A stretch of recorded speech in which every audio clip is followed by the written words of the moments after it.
Good evening. I'd like to welcome everyone to the June 14th, 2022 Albridge Township Council meeting. Please rise for a pledge of allegiance, a moment of silence and our prayer, and please remain standing. Thank you. I pledge allegiance to the flag of the United States of America and to the republic for which it stands, one nation, under God, indivisible, with liberty and justice for all. As customary, we stand for a moment of silence in this chamber to remember those who are protecting our freedoms, both here and abroad. For our first responders, tonight is Flag Day. We wish to remember everyone who has made the ultimate sacrifice. A moment of silence, please.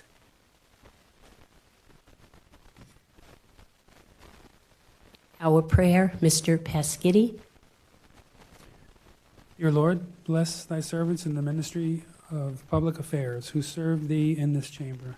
Give us quiet minds and hearts that we may hear thy voice. Help us to know when to speak, when to be silent. Give us strength to oppose the wrong and uphold the right. And grant that we have a good conscience and soul at peace with thee and with one another. Amen. Amen. Please be seated.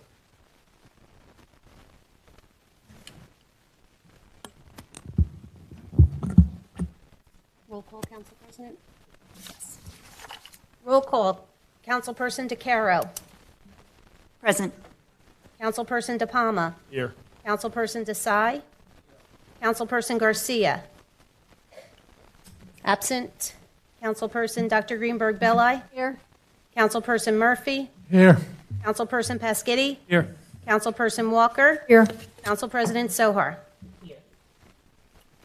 This meeting is being held in conformance with the Open Public Meetings Act. Notice has been given to the newspaper and notice of the meeting has been posted in public places. Next open public meeting of the council will be held on July 12th, 2022 at 7:30 p.m.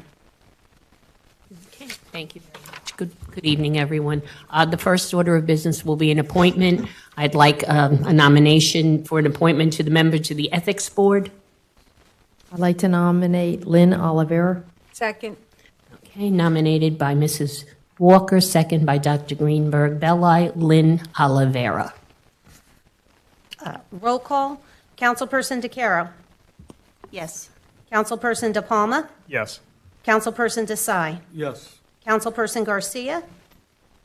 Absent, Councilperson Dr. Greenberg Belli. Yes. Councilperson Murphy. Yes. Councilperson Pasquitti. Yes. Councilperson Walker. Yes. Council President Sohar. Yes, Unanimous, Council President. thank you.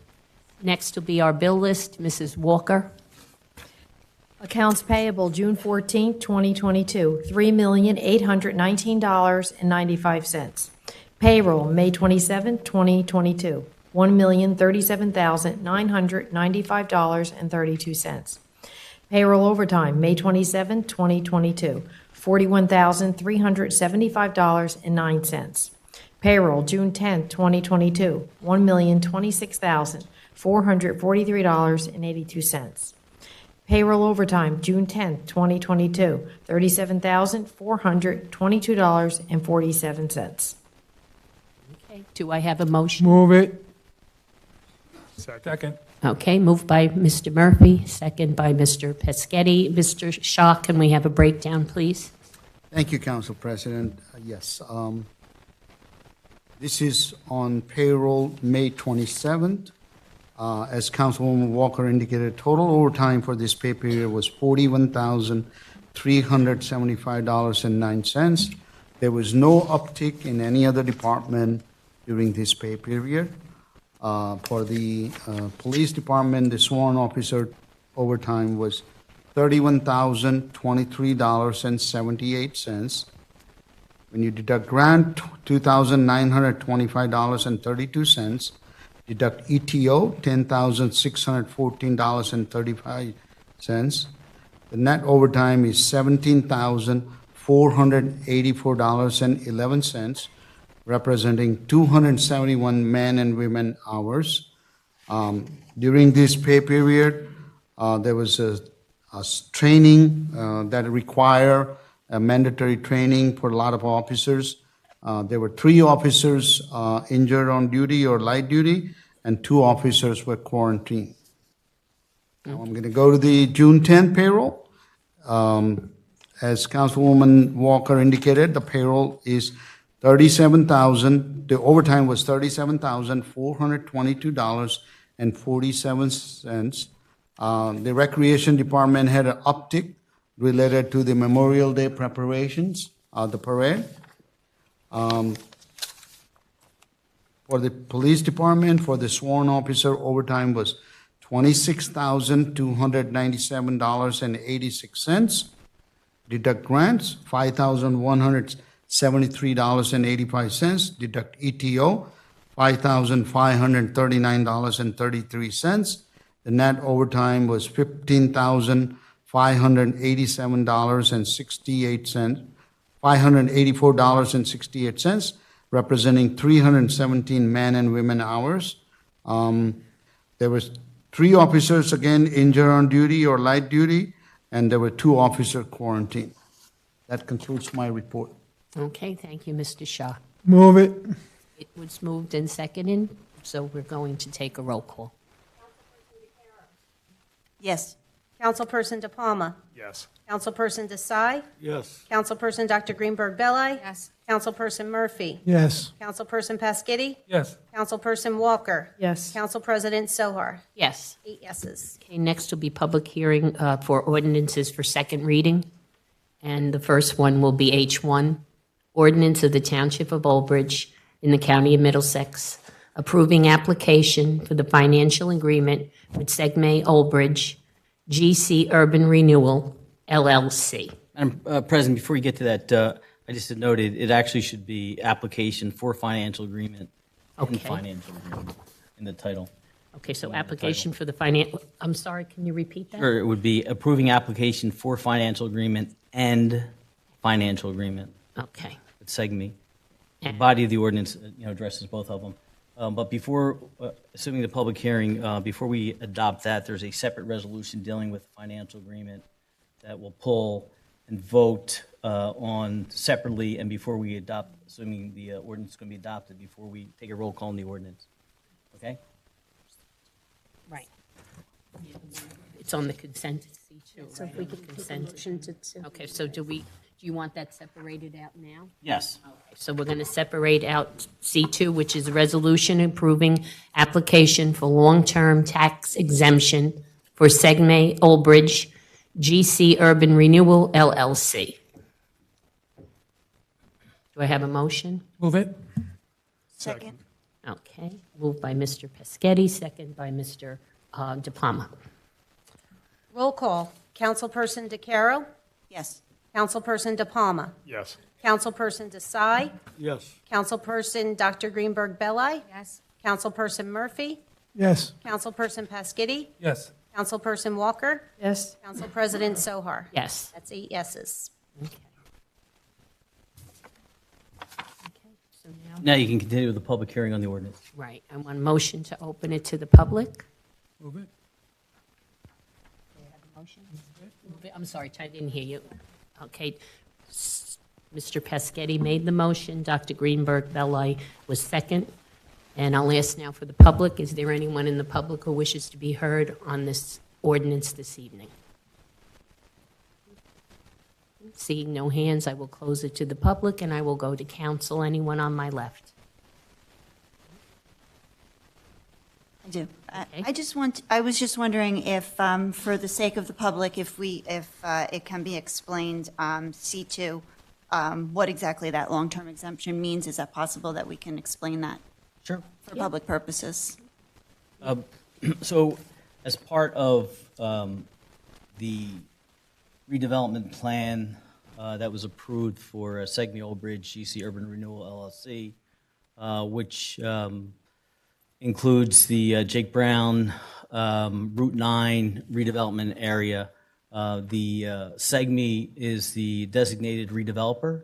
Segme Albridge GC Urban Renewal LLC and the redevelopment agency entered into a redevelopment agreement dated June 9th of 2022.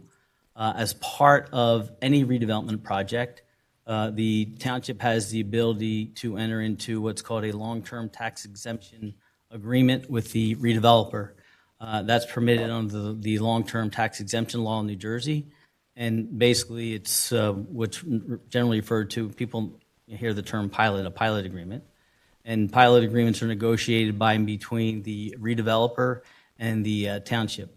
And in this instance, the township and the redeveloper have been engaged in a series of negotiations for the financial agreement. So and as part of the financial agreement, the redeveloper is required under the statute to submit an application. The application includes various financial information pertaining to the redevelopment, including the construction costs for the project, projected revenues from the project, the owner of the project, and then a form of financial agreement that will ultimately be signed between the township and the redeveloper, and also a proposed schedule of what's referred to as, help me, Brian, it's escaping me, service charge, annual service charge. And so the resolution itself that was adopted under the statute actually requires council to approve the application.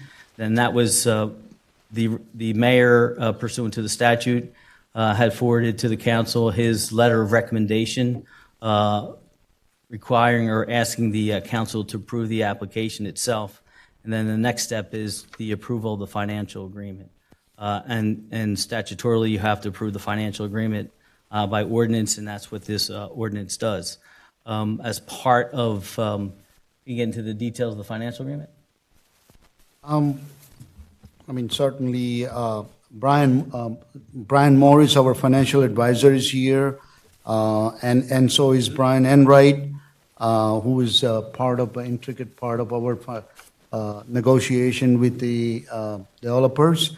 Brian, you want to take a shot at explaining the agreement, or you want me to? Yeah, go ahead.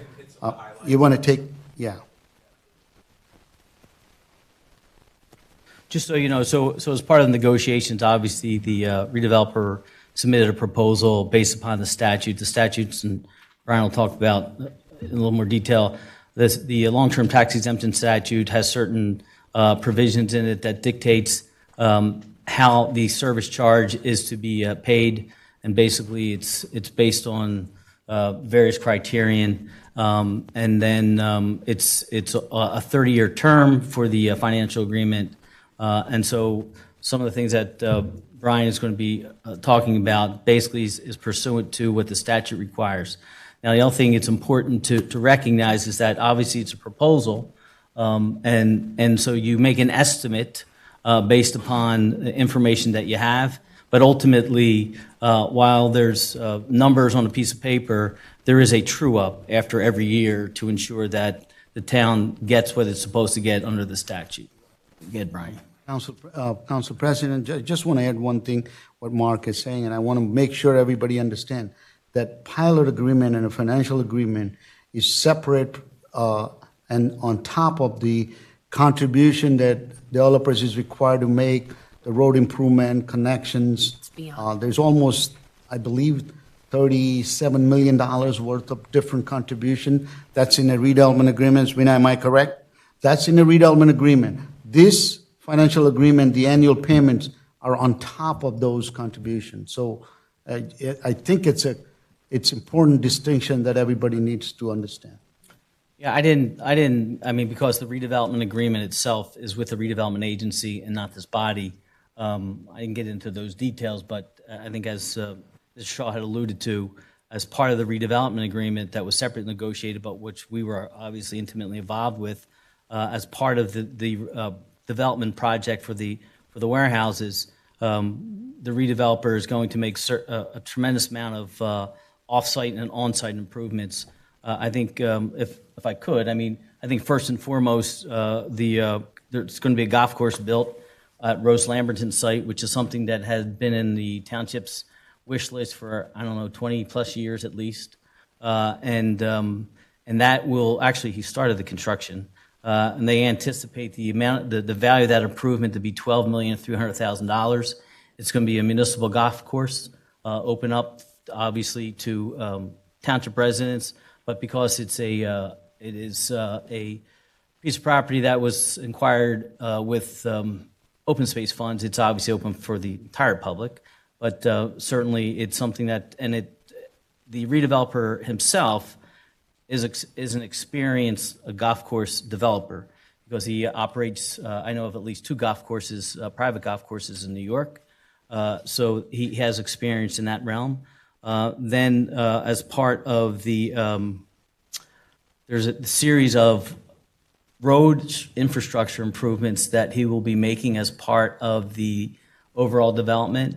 And what's significant with respect to those improvements, which includes White Oak Lane and Jake Brown Road, those roads and those extensions have been on the township's master plan for a number of years.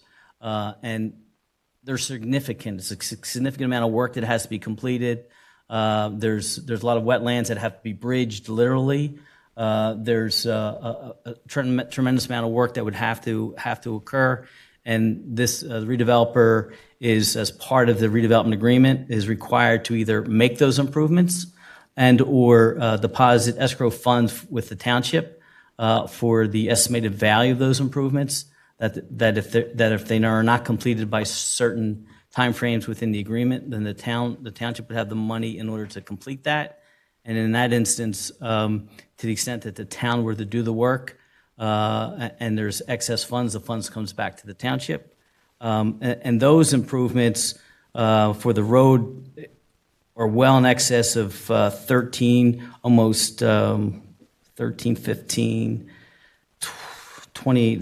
like almost $18 million for road improvements. And then additionally, the redeveloper is going to make a land donation for a firehouse for the fire district in that area. Which district it is, it escapes me. Fire District 2. And then also make a donation of $100,000 for the fire companies in that area. And as part of the mayor's commitment, and as part of, obviously, as we receive some of this revenue from the financial agreement, the mayor has committed to continue to make that $100,000 payment on an annual basis to that fire district to help subsidize the cost for them operating that facility. He's also committed to making a $100,000 donation to the school for purposes of environmental education, and that's in conjunction with part of his requirements to plant a certain amount of trees on 3 of the projects.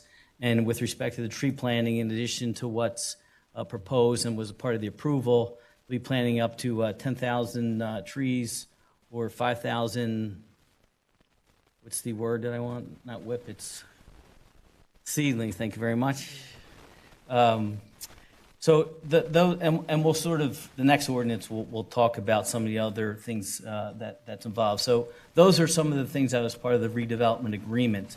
And again, so this financial agreement is talking about the anticipated revenue to be received as part of the project. Now, what's important, and I can go on forever on this stuff, that's why I'm what's important to note is that a development of this size probably doesn't get built but for the fact that there's a pilot agreement or financial agreement.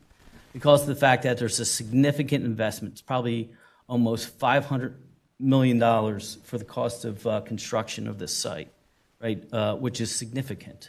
But with that, there's tremendous benefits to the township. As I alluded to initially, and obviously once the project is completed, there'll be opportunities for job opportunities for residents, and he's committed to a preference to township residents for jobs in the area. The redeveloper himself anticipates that he or a related entity will be the owner of each of the warehouses that are leased out. So that's also important too, because I think with redevelopment, you really develop there's a relationship between the municipality and the redeveloper, especially for a project like this. But also significantly, I think when you look at some of the dollars that we're talking about that the town can realize, it creates a really stable revenue base for the township, that they know, all things being equal, that for the next 30 years or so, that notwithstanding the ups and downs of what goes on, that there's this payment the town can anticipate receiving. And I think it's also important to note that when a financial agreement's in place, people talk about, while there's the pilot and how it gets, when a town receives it. Presently, the town's it's farmland, so it's being farmed, and so it's being assessed as vacant land. Prior to the construction starting, there'll be an assessment, and the town will continue to collect that tax, that real estate tax. And that real estate tax that the town collects, it'll continue to distribute it that way, the way it usually does. The county will get its percentage, the school will get its percentage, the municipality will get its percentage, whoever else gets a percentage of that school tax. So it's important to note that for purposes of the schools, they'll continue to receive the same amount of taxes that they're receiving today. Maybe a little bit more depending on how the assessment is in a couple of years, but they will not be receiving any less, right? That's important to note. And then obviously the service charge comes to the municipality. By statute, you're required to pay 5% of that service charge amount to the county, and then and also on an annual basis, the town is allowed to receive 2% of the annual service charge for administrative fee in administering the financial agreement. So with that, Brian. I don't know how much more I can add to that. You kind of hit all the highlights. I'll just do very quick, just a couple things to add. So my name is Brian Morris. I'm with Phoenix Advisors, the municipal advisor to the township. So thanks for having me here tonight. So yeah, Mark and Himanshu hit a lot of the highlights. The pilot's calculated based on three, in this case, statutory tests. It's $1 per square foot of industrial space built, $1.90 per square foot. A percentage of their revenue, 10% for the first 14 years, then 12.5% for the next 16 years, or a phase-in of conventional taxes, starting with 0%, so the other two prongs would supersede it. But then in the later years, for the last 5 years, it's as much as 80% of conventional taxes, what any conventional tax assessment would be. So you would get paid the greater of those three. greater But of three. the other little niche here is that as part of our negotiations with the redeveloper, we also committed, because obviously it's going to take a couple of years before a warehouse is built and it comes online, so to speak. One of the things that Himanshu insisted on, and that's while it's not part of the financial agreement, he's agreed to do it. For 2023, he'll make an additional, in addition to the real estate taxes he's going to pay, he's going to make an additional payment of $1.25 million for 2023 and 2024. And then we also negotiated a minimum service charge to cover ourselves in the first couple of years that's outside the statutory realm that he's agreed to pay in the event that is a little slow to lease buildings, right? Because of the fact that it's based upon square footage and percentage. There's also, as part of our agreement, he's committed to making a minimum service charge of payment that's actually more than what the percentage would be of the real estate tax calculation. So we have that built in as an additional safety, an additional revenue source for the township to protect against if there's any slowdown in development construction. Right. And the good thing about a per square foot minimum is it's just on any space that's built. So regardless of their revenue, the township has a guaranteed source of revenue. And then the good thing about the percentage of their revenue is if the market, is right now is very hot, if it stays that way and their rents keep increasing, then the township would share in that upside as well. So it really is a partnership, for that 30-year period. Mark really hit all the 2.5 million up front, the significant minimum in the event that the project's not built for a few years, the almost $40 million of other community benefits in terms of roads, golf course, what have you. The land tax credit point the land tax was a great point. The school and county would still get the money that they're currently getting today. Current taxes on the site are $225,000 total. The township gets $45,000 of that. Under this pilot agreement, when everything's fully built out in year 7, the township's revenue would be $7.4 million. So huge boost and consistent revenue for the township's budget. I just want to clarify something. You said $100,000 goes to school. It doesn't go to school. It goes to the Shade Tree Commission. Right, exactly, I'm sorry, right, Shade Tree Commission, to use for educational purposes. Thank you.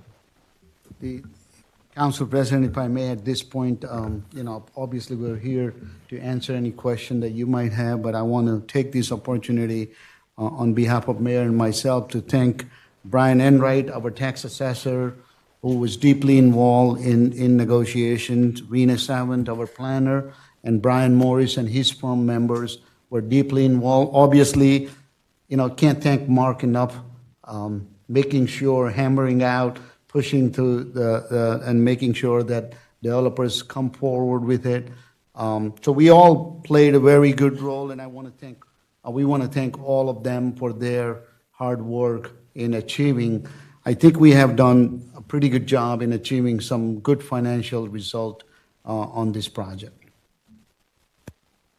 Absolutely. From their initial proposal to this final numbers is almost double. And yeah, I want to, not that I love developers, because I don't, but I also want to give the redeveloper credit too. I mean, you push, and he's, right now, there's one individual involved that we're dealing with, and he's negotiated, and he's been upfront, and we've been upfront with him too, and I think that's important, right? So there's nothing, this is what we asked for, this is what we want, and then he tells us what he can get, and obviously negotiation. So I just think we'd be remiss if we didn't thank Ephraim Gersberg as well for his cooperation in this project.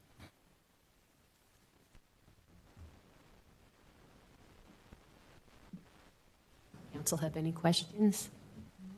Good. Very well explained, then. Okay. All right. Mr. Desai.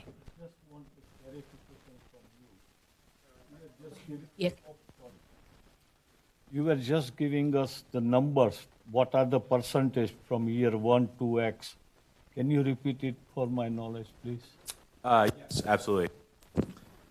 So the percent of their revenue is 10% for years 1 through 14, and then 12.5% for years 15 through 30.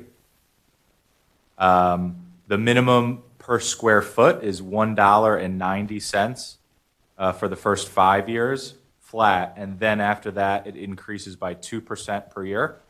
So it goes up to as high as $3.12 per square foot. And then the percent of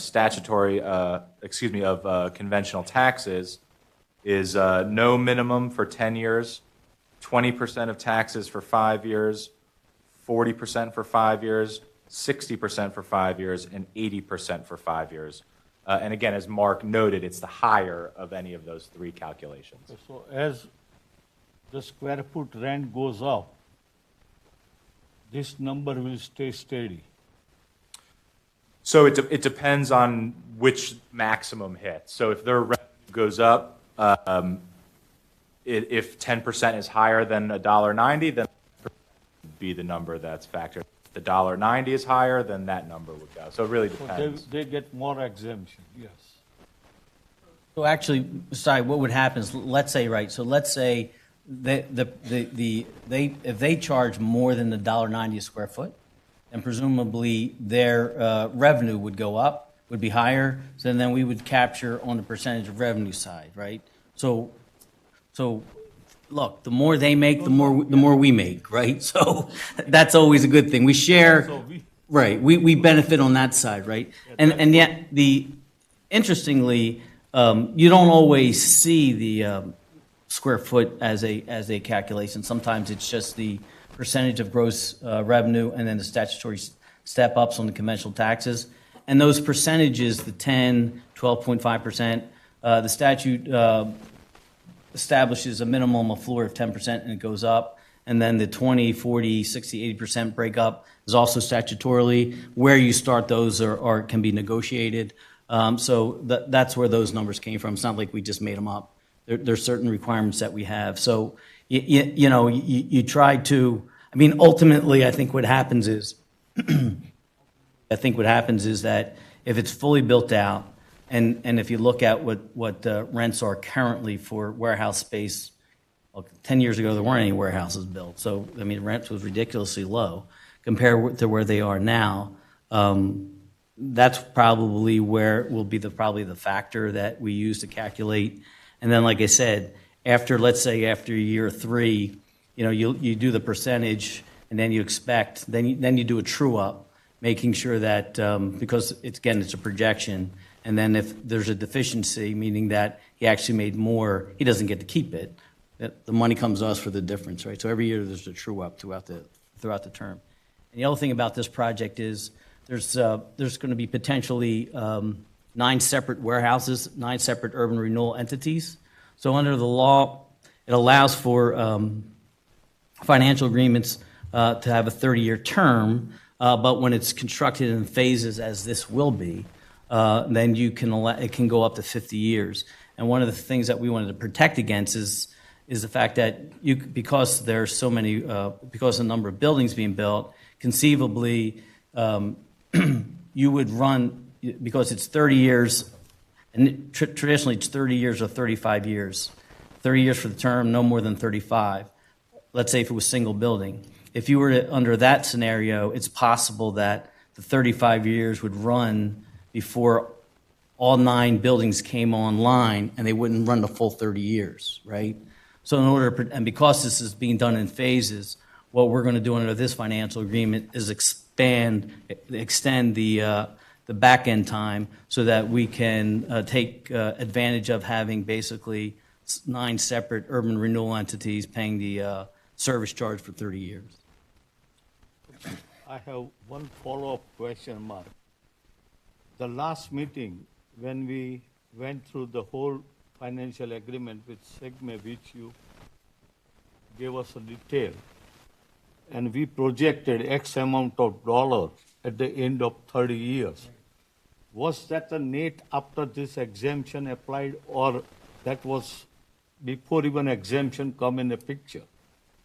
No, the numbers that we talked about were part of our proposal. Those numbers were consistent. I mean, it's with everything in. That was not a gross, that's a net after exemption. When you talk about exemption, what's the exemption you're talking about? I'm not sure when you're talking about the exemption. See, I think Mr. Shah had explained that you gave us a table that Right. at the end of 30 years, Yes. Township will collect this amount of, I don't Money, want to right. disclose the It's about number. $240 million. Yeah, so Yep. was that the amount is net of this exemption which is going to be there? So that 300 million can be lower than 300 because as we say, this percentage will apply to the exemption. So that could be 290 million. I'm not sure. I'm not sure that you're referring to the calculations on exemption. I think the term exemption is that it's exempt from the normal taxing. Brian, correct me if I'm saying anything different. It's a normal, when you build your home and you have your tax bill, these developers will not be, he'll be exempt from that, and he'll be subject to what we negotiated payment plan to the township. Right. That's the exemption is from having to pay a traditional property tax, right? That's the exemption. And the reason why this law was adopted is to spur development. And in this instance, it worked, right? And so they limit it for a 30-year term, as I said. But they're still making a significant amount of payment. And I think what's also important is that when you're going out borrowing $500,000, which, I couldn't do that today, maybe tomorrow, but if you're doing that, I think your lender wants to know, hey, you're not the spikes and what's going to cost. So that obviously helps for them when they're going out for financing the project as well. And the exemption is exempt from having to pay the traditional real estate taxes that other people who don't have a financial agreement have. And then obviously after the 30 years it terms. The thing I want to understand, because as we all know, per square feet rent in commercial properties are going up and up. So, as you explained to us, that 119 is a base, but then it goes up. Right, So yeah. they get a more exemption. My point is, Well, the 190 per square foot is what they're paying to the township. Now, So yeah. as, now, right. Well, not now, once the project's Once, built. yeah. So that 190 has a 2% escalator built into it. So they, each year, what they pay to the township will go up by that 2%. So assuming they raise their rent by 2% per Mm-hmm. year, give or take is a normal average, they would be making more but also paying more yes, in the that I payment in lieu of understand, yeah. taxes. Right. That I understand. Right. So they're not getting more of an exemption. It's really consistent because if they make more money, they're paying more money on the pilot. Okay. Thank you. Anyone else have a question? Well, thank you very, good information is very appreciated. Thank you. Absolutely. Thank you. Thank you. Okay. Well, if everyone is good, we'll make a motion. Move it. Second. Okay, moved by Dr. Greenberg, second by Mr. De Palma. Roll call. Councilperson DeCaro. Yes. Councilperson De Palma. Yes. Councilperson Desai. Yes. Councilperson Dr. Greenberg Belli. Yes. Councilperson Murphy. Yes. Councilperson Paskiddy. Yes. Councilperson Walker. Yes. Council President Sohar. Yes. That's 8 yeses. Okay, next will be H2, Ordinance of the Township of Albridge, County of Middlesex, State of New Jersey, authorizing the private sale and transfer of township-owned real property, more commonly referred to as Block 7000, Lot 4.14, and Block 9000, Lot 42.14, to Segme Albridge, GC Urban Renewal, LLC, pursuant to NJSA 40A, semicolon 12-13C, and NJSA 40A 12A-8G. I'll open it to the public, or, I'm sorry, I need a motion to open it to the public. Second. Okay, moved by Dr. Greenberg, second by Mrs. Walker. Okay, is there anyone in the public who would like to be heard on this particular ordinance? Seeing no hands, I will close the public, and I will open to council on my left. Anyone for a question or a comment? Anyone on my right? Okay, seeing no hands, then we'll ask for the motion. Second? Do I have a second? Second. Okay, moved by Dr. Greenberg, second by Mr. Paskiddy. Roll call. Councilperson DeCaro. Yes. Councilperson De Palma. Yes. Councilperson Desai. Yes. Councilperson Dr. Greenberg Belli. Yes. Councilperson Murphy. Yes. Councilperson Paskiddy. Yes. Councilperson Walker. Yes. Council President Sohar. Yes. That's 8 yeses. Okay, next will be H3, Mass Assembly, Raceway Park, Mud Run, July 16th, 2022.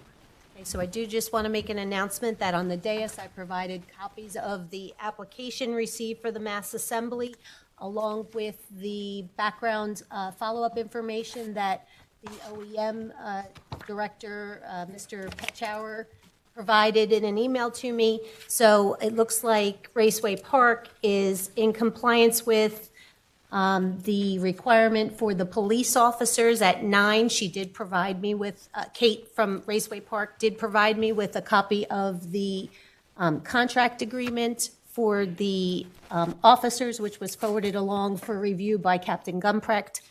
Then she also provided me EMS services, that there was a correction to the actual initial contract. They needed some different type of ambulances, which she has agreed to provide. So the only outstanding item as of right now is the bond issue, which is part of the ordinance, and I believe they would like to speak to that requirement. Good evening. If you'd like to come forward, please.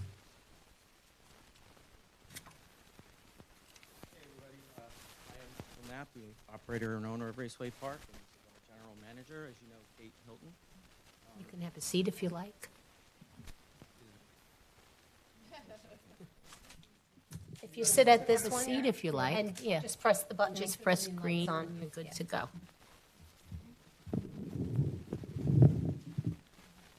So we are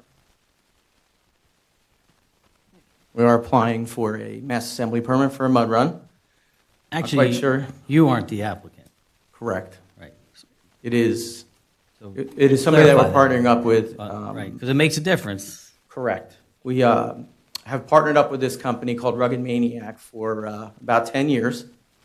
And as we've done for 10 years, we've put in for our mass assembly permit for this. We're probably at the total of 75 mass assembly permits since we started doing them, I think, about 18 years ago. And we had a bugaboo this time because we didn't realize that the protections that you needed were always satisfied with certificate of insurance, and you were listed as additionally insured. And this year that we found out that we needed to get a bond.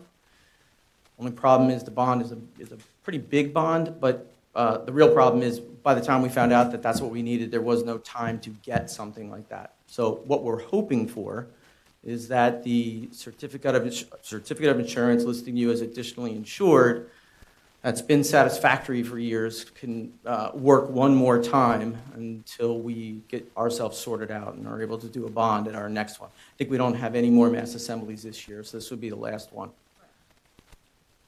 Mr. Bizzelli?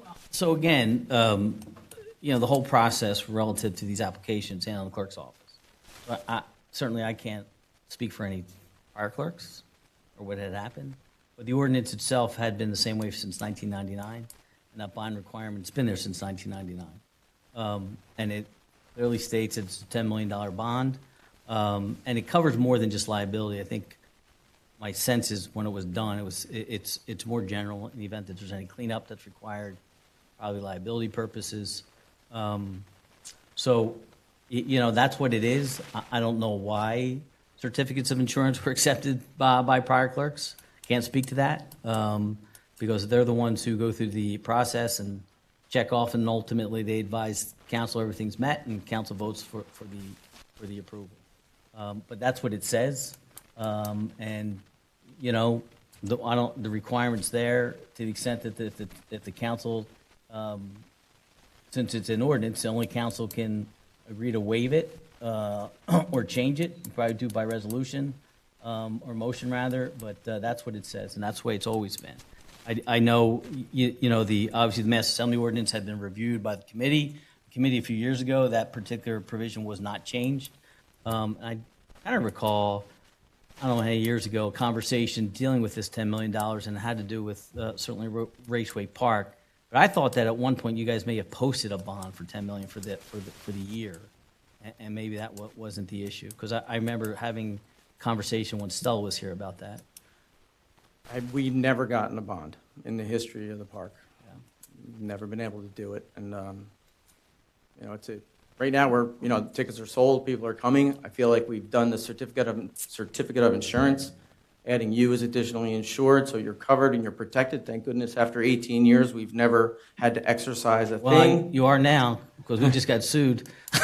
Okay, well, not aware of it, but hopefully, they can be deemed adequate so we can get through the very last mud run. The mud run world, you could do 8, 10, 12,000 people, and they were enormous. Now you're looking at 2,500 people, and the craze seems to be waning. If you want to compare it to something, it's more like a high school track meet right now than anything else. They're not monsters. They're not, as far as event size, they're very manageable, and they're on private property, and they really shouldn't spill out into anything that could do anything to the town. But that's kind of where we are. And if we had the time to get the bond, we certainly would have done everything we could to do that. That's a big process. It's a big bond. It's a big process, and it's taken months. And just by the time we figured out the bugaboo we had, there was no time left. So I'm just hoping that we can just go the way we've gone for 75 previous applications and perhaps do it. I'm just the attorney. Yeah. Well, that's what I'm hoping I just for. enforce the laws. Got it. I don't Understand, make- I and don't I make understand them. that it's there, and I don't know how it ever got overlooked for so many times, but it is where we are at the moment, and hopefully we can just move through one more. Council have comments? Anyone have questions? Speak, yeah, wait. I know that we had a few years back mud run at Raceway. Do you know how many people participated in that time? Oh, yeah.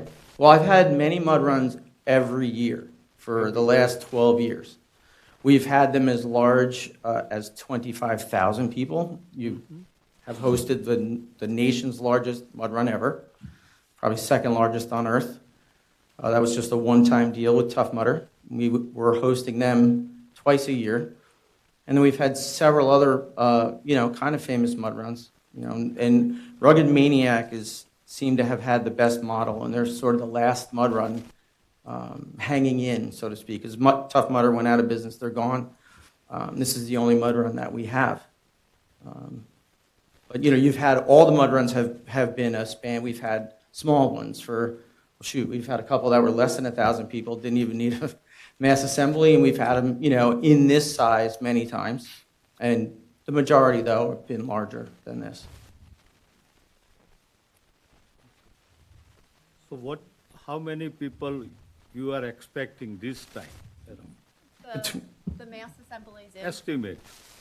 well, the mass assemblies in for under 5,000, but there are about 25 to 3,000 people right now.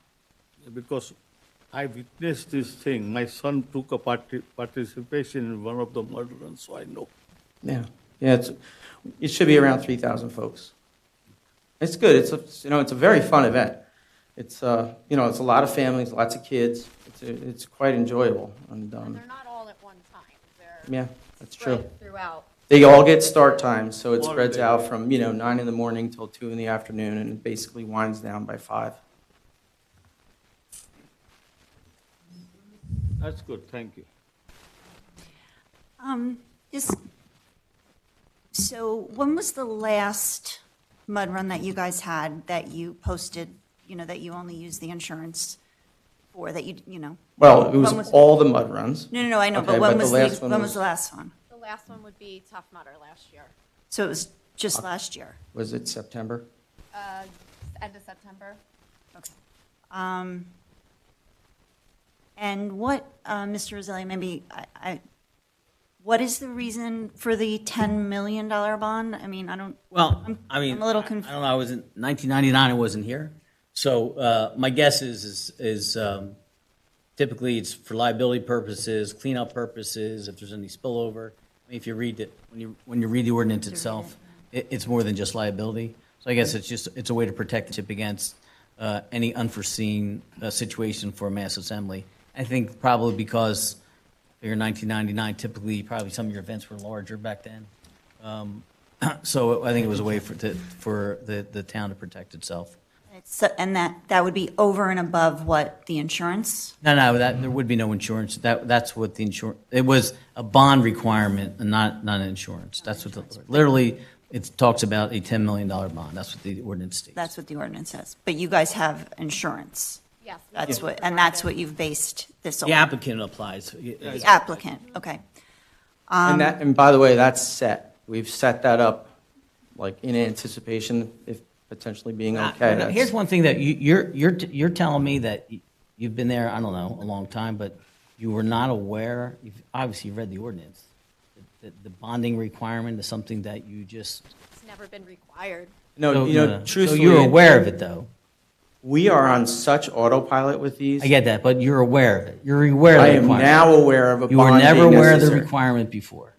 I was aware that it was in The ordinance. application, Yeah, right, but because it's in the application, I right? guess because so many times before, when even last year. Yeah, so I just want to make clear for the record that it's in the application, the requirement's there, and you submit the application, so you're aware of the Right. requirement. Yeah, Again, we're not trying to Right. say that the thing was new and just put in there. Well, we were aware that it was there for years and years and years. And I suspect back in the very beginning when we applied for that stuff, adding you as additionally insured may have made more sense. a thing in my mind says that since it's on private property, and bonds generally are for restoration, right? You need them for a contractor in the middle of your town digging up a big giant hole, keeps them from Well, running you away. can get bond for a lot of things. You can. So, I mean, it's a form of insurance, and when you tell the bonding company, what do you need it for, they set the amount, and then you pay the premium. Right? So for some reason, at some point early on, I believe that they just felt that the certificate of insurance was a better way to go. And I think we've done it ever since and never really looked back or questioned it. I mean, the application, 10 years for this one event, it's literally the same one, literally changing the date. As were most of the other ones, because, when we had them, every year. Just unfortunately, all of them have kind of went to the wayside and gone out of business or whatever. And we have one left, and it's next month.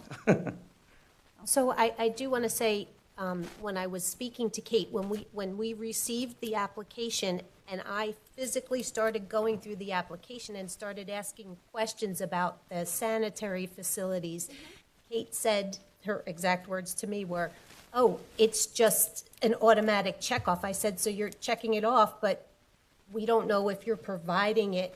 So if you're checking it off, that to me says that you're supposed to be providing it. So you checked off that there was a bond, and there is no bond." So that's what brought about this whole Yeah, it was just big it's just an issues. automatic thing that everything, 'cause it's the same thing. We've always, I've never had to provide another fencing plan to you guys. I've never had to provide all of the bathrooms that we do have at the facility. I've never had to, again, supply anything like that to you guys again. Well, the ordinance now has been changed as to how many porta potties and stuff, so you need to make sure that that we're following that you're following the ordinance. If we now say that you need 4 female restrooms and 6 male restrooms, or vice versa, however it works, we have to make sure, so I need proof to tell council that, yes, we are in compliance with what the ordinance states. Well, bathrooms and all that, we're fine with that. Right, but my point was that I needed the documentation to say to council, yes, we are meeting the minimum requirements in the ordinance, and it's always been a part of the application. It's always been. I know that has. I've just never had to supply anything, and that's where it came with. Just everything is just checked off the list. And what Michael had said, I was under the impression that the certificate of insurance, satisfied that, because that's what everybody's been supplied. And during the meetings last year when I was on them, even the certificate of insurance was spoken about by Mr. Roselli and in depth too. So I just did what I've always done. Sorry. Yeah. Is there a way that we can, take a look at the past applications to see, what exactly, transpired in the previous applications? Because, I did a review. We were not able to locate the 2021 or 2020 applications, but I did go back. I believe the most recent one I found was in 2019 for the same event. And yes, we did accept a certificate of insurance. That was what was in the file. We did. okay, because that to me, says that that's, what they expected. I mean, I'm saying moving forward, obviously, but there's definitely just seems to be a miscommunication, and something that has been done, albeit wrong, but it's been done for a while. So, I mean, I don't know what the right answer is. I'm just trying to understand the situation. No, I completely understand. But me coming in as the new clerk, I pull out the ordinance, and the ordinance says this, and that's not what they're giving me. That brings question to me. Absolutely. Makes perfect sense. It Yeah, really does. yeah. But- So I don't know what the answer The only is. reason it became an issue is because Kate brought it to my attention. So if the clerk doesn't bring the issue to my attention, I don't know it's an issue, right? Because the clerk's responsible for it. I just had questions. So that it's that simple, right? So I have to depend on people to do their job so that I can do my job. If the person supposedly doing their job's not doing their job, then then you're left with a situation like this. Well, hopefully, it's just a small bump, and it's really a timing problem, honestly. We just, we have an event next month, and it just doesn't give us the time to supply the stuff that the ordinance asks for. We would totally be doing whatever we could to make it, proper. Anyone else? Are you through, Mrs. DeCaro? Yeah, I don't have any answers. So I'd love to hear what other people have to say. Anyone else on my left? Anyone, Mr. De Palma? Yeah, it's Mr. Roselli. So not that I'm trying to solve anything here, but is there any way that there is like sign off or they're agreeing to, should there be anything that they would be responsible for any damages or this or that in place of the bond? Obviously, there's a time constraint and you don't want to have to delay or cancel an event. Is there anything that can be drafted that they could sign off on and that we can agree to in Well, I can lieu of- always draft anything. One of the things you may want to do is increase the so it's $1 million general liability and then a $4 million umbrella.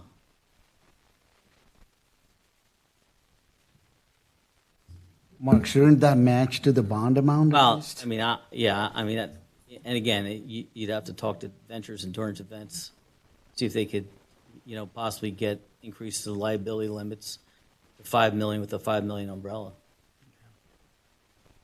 Right? That'll give you your $10 million. Yep. If that's what has to happen, then that's what we do. Right? And then I can come up with an agreement for everybody to sign. Hold harmless, indemnification, all that good stuff. Not to interrupt you, Mr. Piscetti, you had a question? Yes. What I wanted to know is, since it's private property, and these guys have been doing this for a long time, and it is in my ward, so I'm very interested. What is the township liability, basically?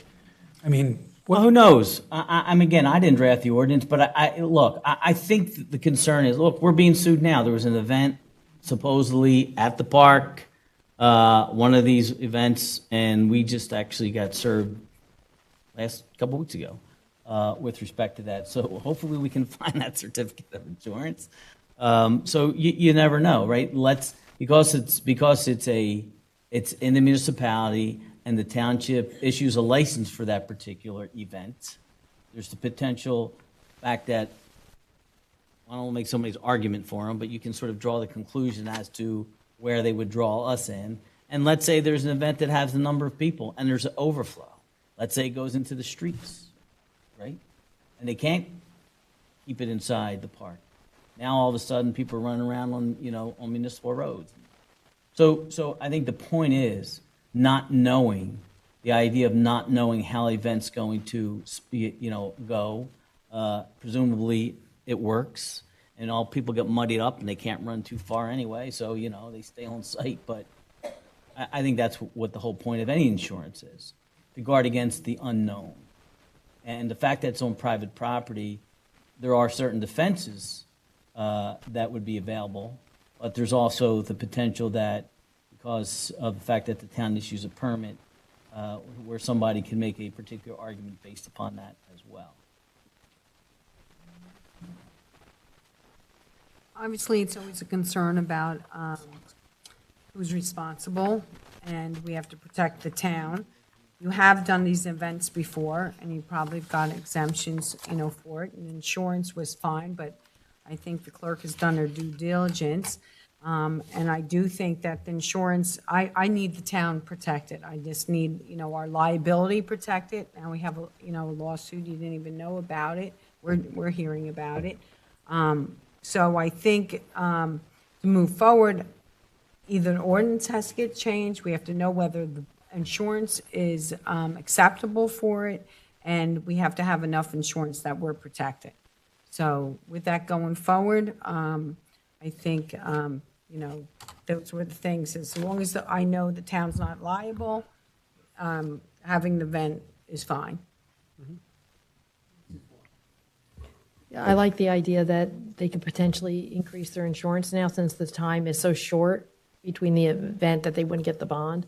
Like Dr. Greenberg said, I want to protect the town. So as long as I see that there's enough coverage for the town to be protected, but then the events could still move forward, So I'd be okay with that. But Yeah, I think we do have to look at the ordinance, though. Yeah. We really have to. Revisit the ordinance for sure, but I do think that, we do have to have protection, and it's not like we're not business friendly. We don't want you to not succeed by no means, but we have to make sure that at the end of the day, God forbid something went wrong, and then the taxpayer and resident will say, well, where were you guys? Where were your thoughts? So if we can come up with something that is fair to both of us, I don't think anyone on the council has a problem doing that. I think we just had to make sure that everything was done properly. And as far as Kate is concerned, all her due diligence, she takes her job extremely seriously. No, And she's I'm very, great. I know I'm very happy about that because she really does. And she wants to do, what's right for the town. And I think she has, she really has done a lot of hard work. So thank you, Kate. We appreciate all the hard work we do. So what do you think there, sir? Well, I think if you're inclined to grant a waiver of the provision, I would say at a minimum they have to provide, or the applicant be required to provide certificate of insurance that has a base of $5 million general liability, $5 million umbrella policy, and then the applicant and Raceway Park enter into a hold harmless indemnification agreement for the event. Okay. Does that sound? I'll Yeah, draft it it. does. and- Sounds fine. Okay. So So I'd ask that you do a motion for that purpose. I make a motion. I'll second. Second. Okay, moved by Dr. Greenberg, second by Mrs. Walker. Roll call. Councilperson DeCarro? Yes, I'm glad we can find a Councilperson- solution. Oh, sorry. That's okay. Councilperson De Palma? Yes. Councilperson Desai? I just had one question which I could not ask them. I believe your property needs permission also from Township of Manalapan. Did you apply for it? You don't need it? Absolutely not. Okay. Thank you. Yes. Dr. Greenberg Belli? Yes. Councilperson Murphy? Yes. Councilperson Pasquitti? Yes. Councilperson Walker? Yes. Council President Sohar? Yes. That's 8 yeses. Okay, very good. Thank you. Good luck with your event. It's nice to see you guys. Yep. It's been a Yeah, while. good luck Thank with you. Thanks for coming. too. Good luck. Have a good evening. Next will be ordinances for first reading. FR1, ordinance revising table of organization under Chapter 5, Section 5-95A, number of sergeants from 16 to 17. Move it. Second. Okay, moved by Dr. Greenberg, second by, was it Mr. De Palma, Mr. Murphy? Mr. De Palma, okay. Roll call. Councilperson DeCarro?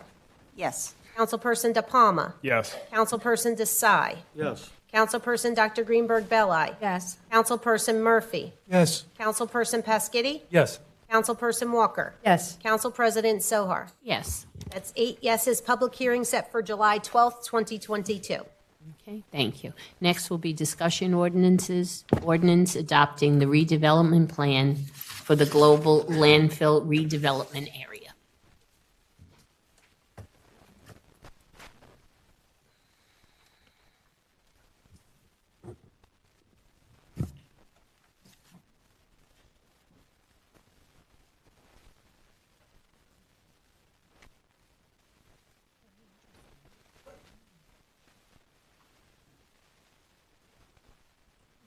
Good evening, everyone.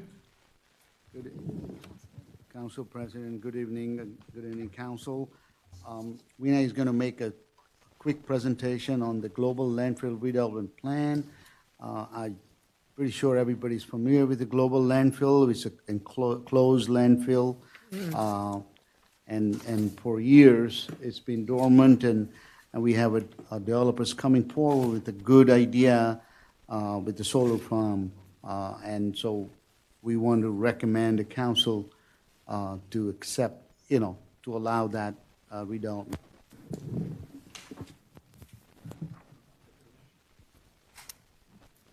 Good evening, Council.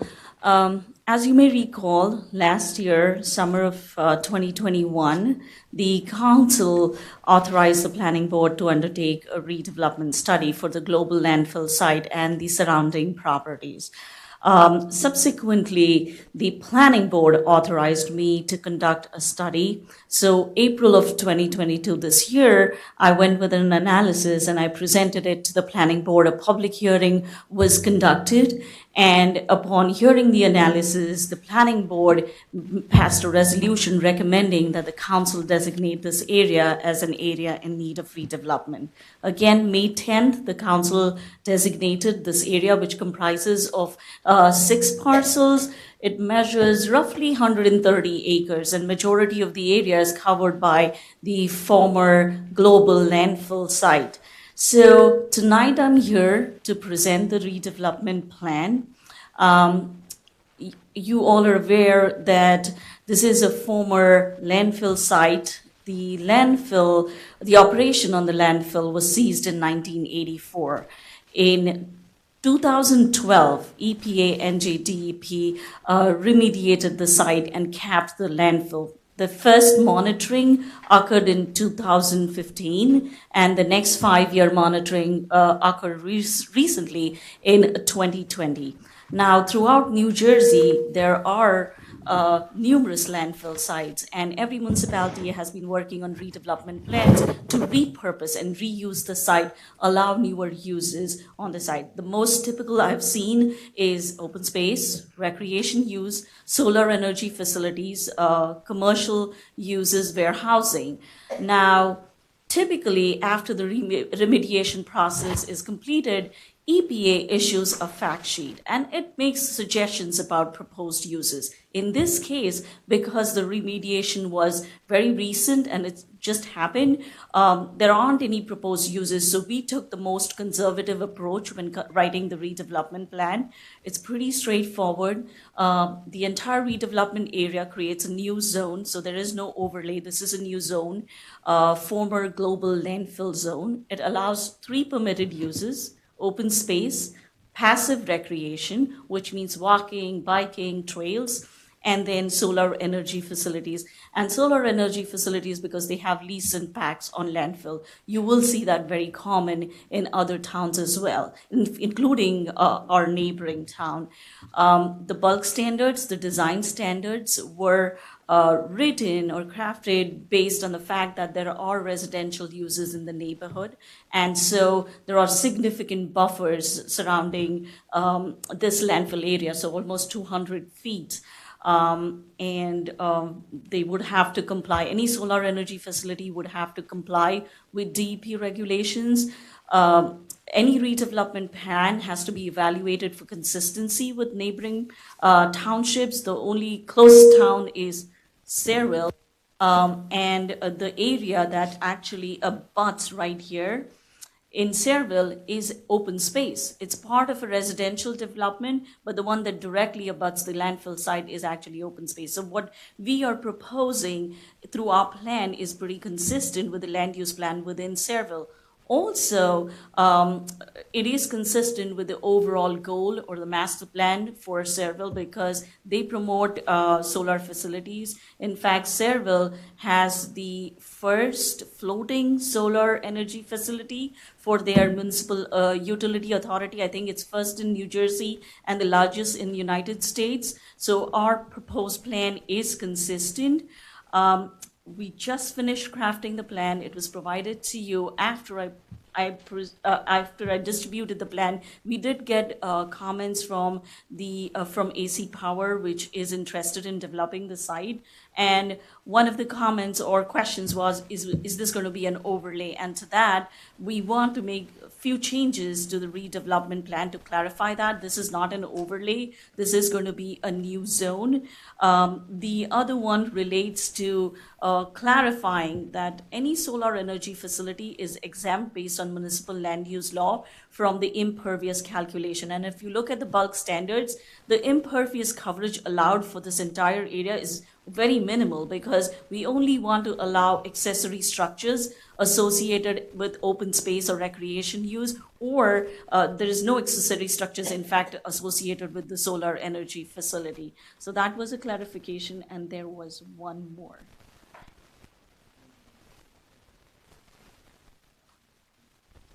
And yes, the Sayreville, which I already mentioned, that our proposed plan is consistent with the land use plan for Sayreville as well as their overall goal for the master plan. So we highly recommend that the council move this up to first reading. I will take any questions. But just procedurally, especially for new members on council. So in redevelopment, what happens is, again, went through the whole process where this was designated, got approved. AC Power, they have an urban renewal entity. They've already been designated as the redeveloper for this project. They've actually received a state grant to construct the solar field. The plan itself is actually an ordinance, and so your traditional ordinances, you see it has the bulk standards and stuff. And I drafted an ordinance, but the ordinance just says this gets adopted, and we're going to change our zoning map to reflect that this is a redevelopment area.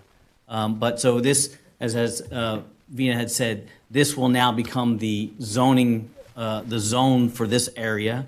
An overlay, basically, the difference of an overlay and then actually the zoning classification is, with an overlay, the underlying zoning stays in place.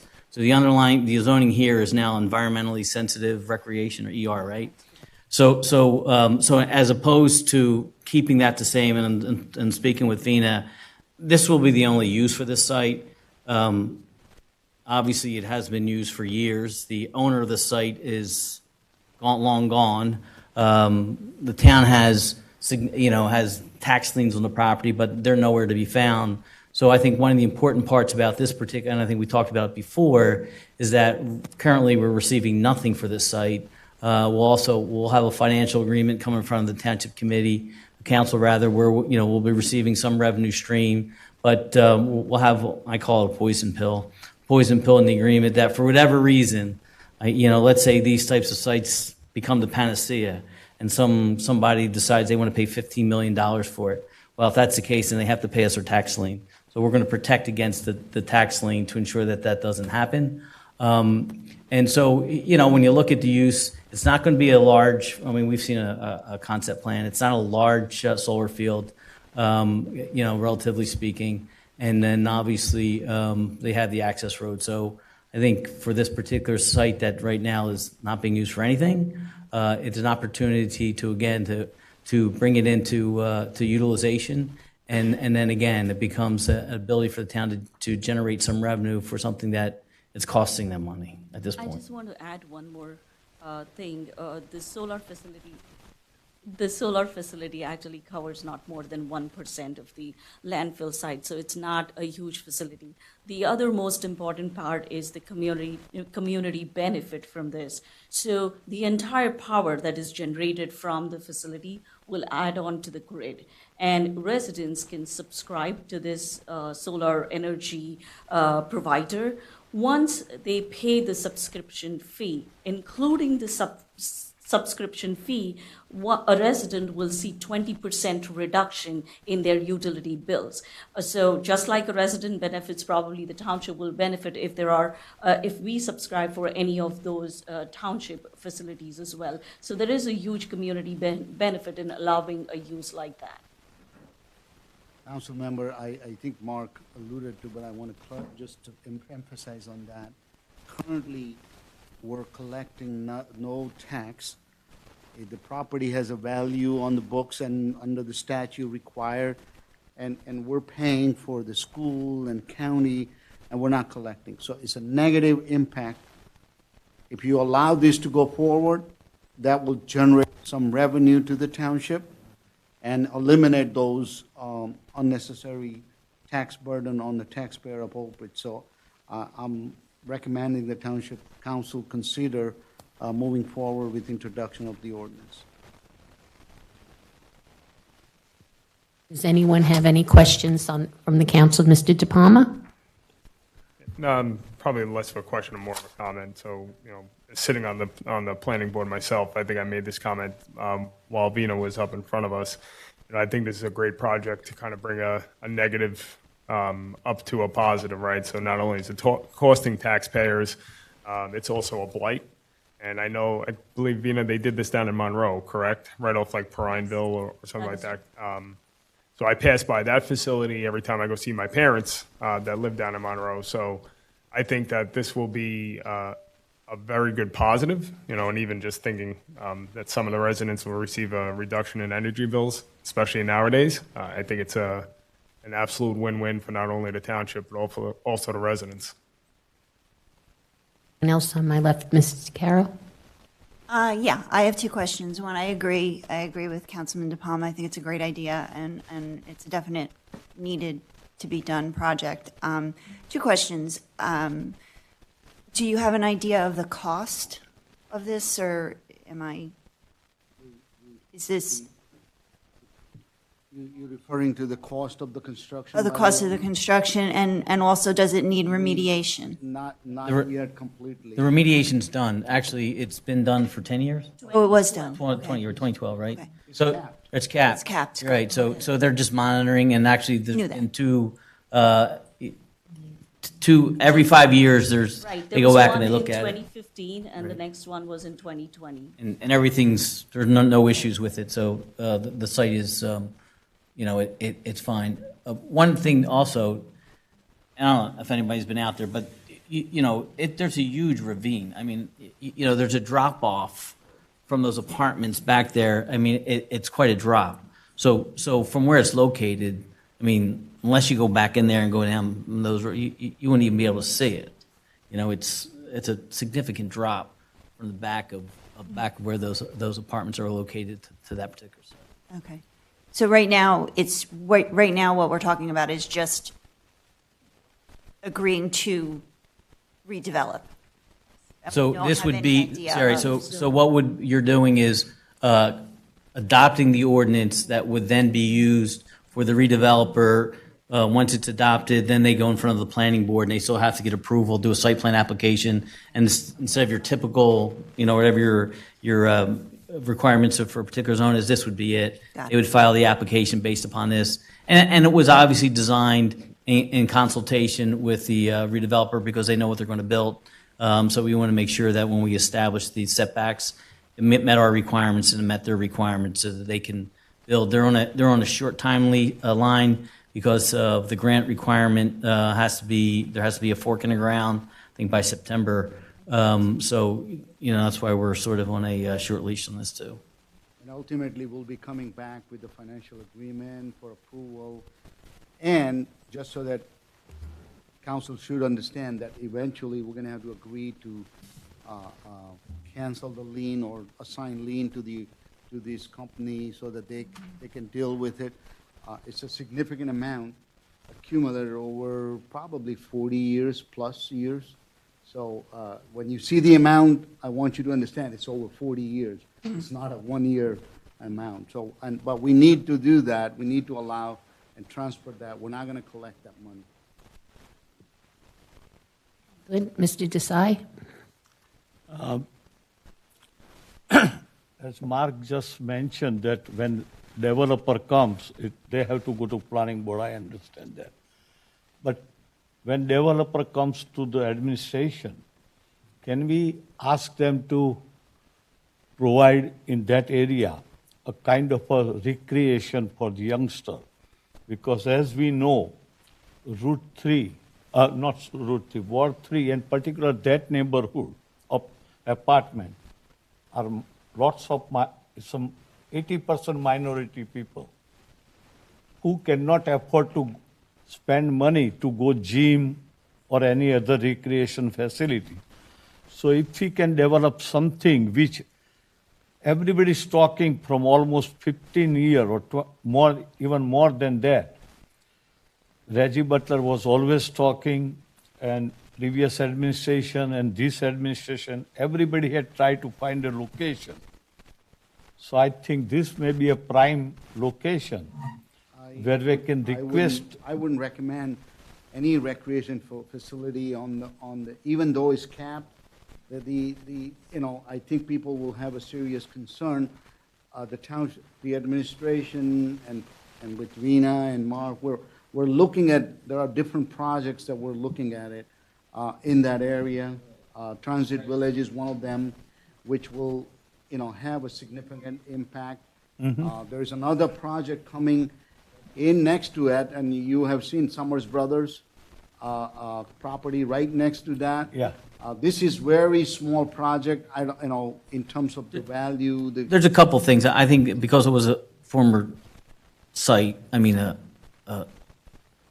landfill, and it was contaminated, and the use itself, I don't know that you want to necessarily invite people down to the solar area, but right next to it, hopefully we get to it.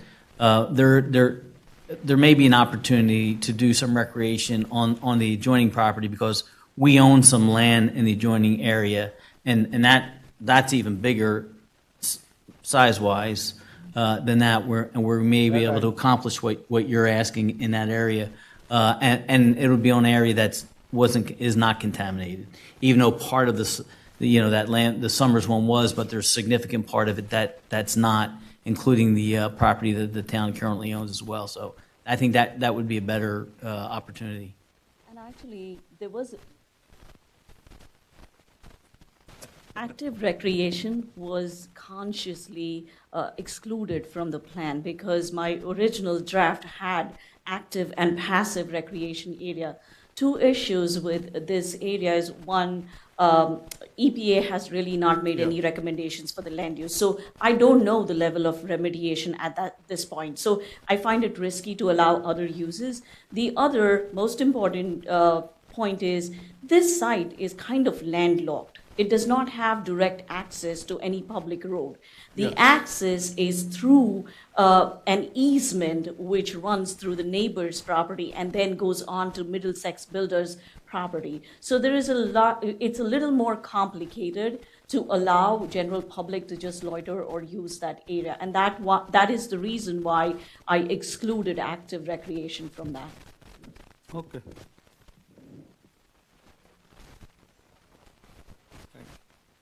Thank you. Well, first of all, I want to thank you for the attention given to this land. If you look at the date from 1984, that really people have talked about it, but you took initiative and action and got something accomplished. And really, I think it speaks volumes. Secondly, as we know, the ravine, it is landlocked. So the use for it is the best use because you don't need vehicles going in, you don't need people, like a large population of people moving in and out. So it's very, very appropriate there. And the fact that, I don't think the residents know what we've had to absorb over these years, not generating tax from it. So, it's a new day. And I want to thank you for all your efforts and the plan that you brought forward. It seems suitable, appropriate, and a clean rateable. Thank you. It's a win-win for the town because we're going to be getting revenue from something that would be costing us money. And I don't think it's a good site for recreation for children at all. I'm glad you're not going to go along with that. And I just think it's a win-win for the town. Yeah, I just want to thank you for your efforts. This is a great fit. Thank you. Okay, well, obviously the consensus is that this is a very good project. We thank you again for all the time and effort. And again, it's something that has been long in coming. And that's what I think we've been trying to do, the administration and the current council, to, tackle the projects that need to be done, make the decisions that have to be made, and move forward. So I really do think that this is important for us. This is another step in remediating that whole area over there. So thank you very much. Council President, if everybody is in agreement, then we request that you move the ordinance for first reading tonight. Yep, okay. Second. Okay, moved by Dr. Greenberg, second by Mrs. Walker. Roll call. Councilperson DeCarroll? Yes. Councilperson DePalma? Yes. Councilperson Desai? Yes. Councilperson Dr. Greenberg Belli? Yes. Councilperson Murphy? Yes. Councilperson Pasquitti? Yes. Councilperson Walker? Yes. Council President Sohar? Yes.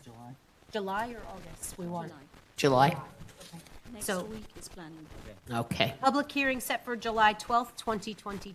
okay. That was 8 yeses also. All right, very good. Thank you very much for a very good presentation.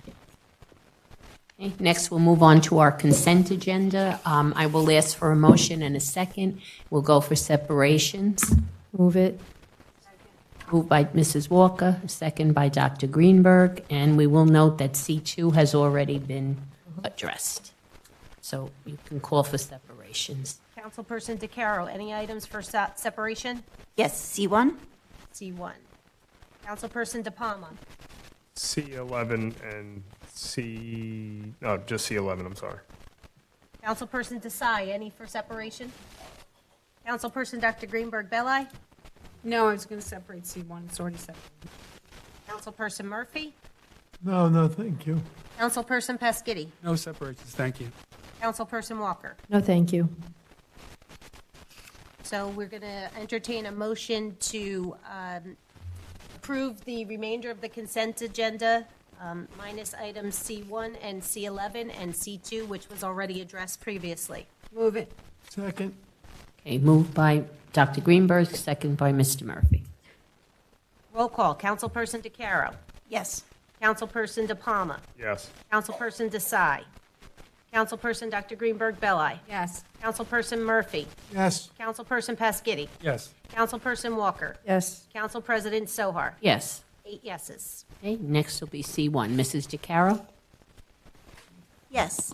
I just wanted to address this. I wanted to thank the township, the administration for collaborating with the Board of Education.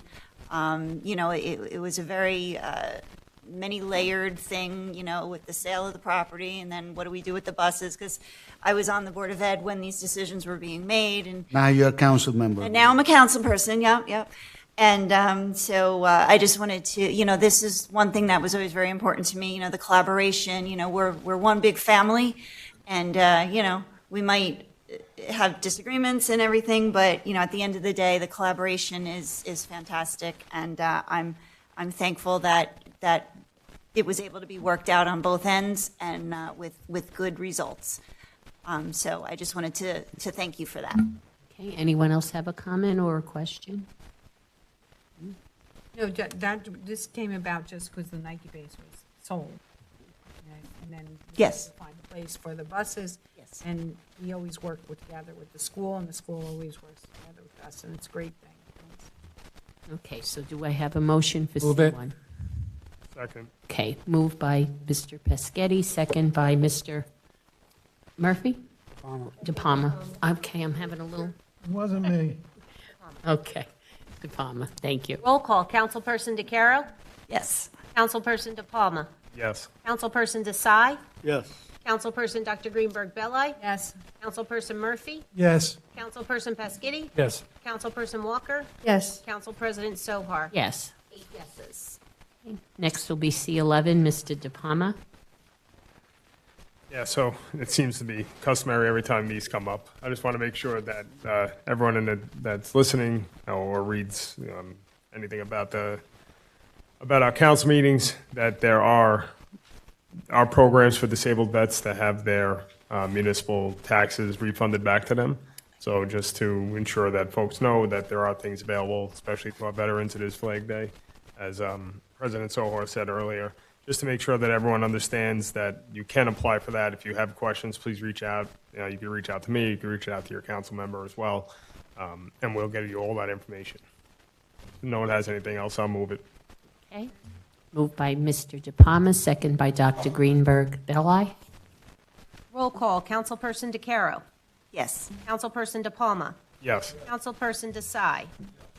Councilperson Dr. Greenberg Belli. Yes. Councilperson Murphy. Yes. Councilperson Pasquitti. Yes. Councilperson Walker. Yes. Council President Sohar. Yes. 8 yeses. Next will be our report of the Township Clerk. I have no report. Okay. Report of the Township Attorney. You heard enough from me, no?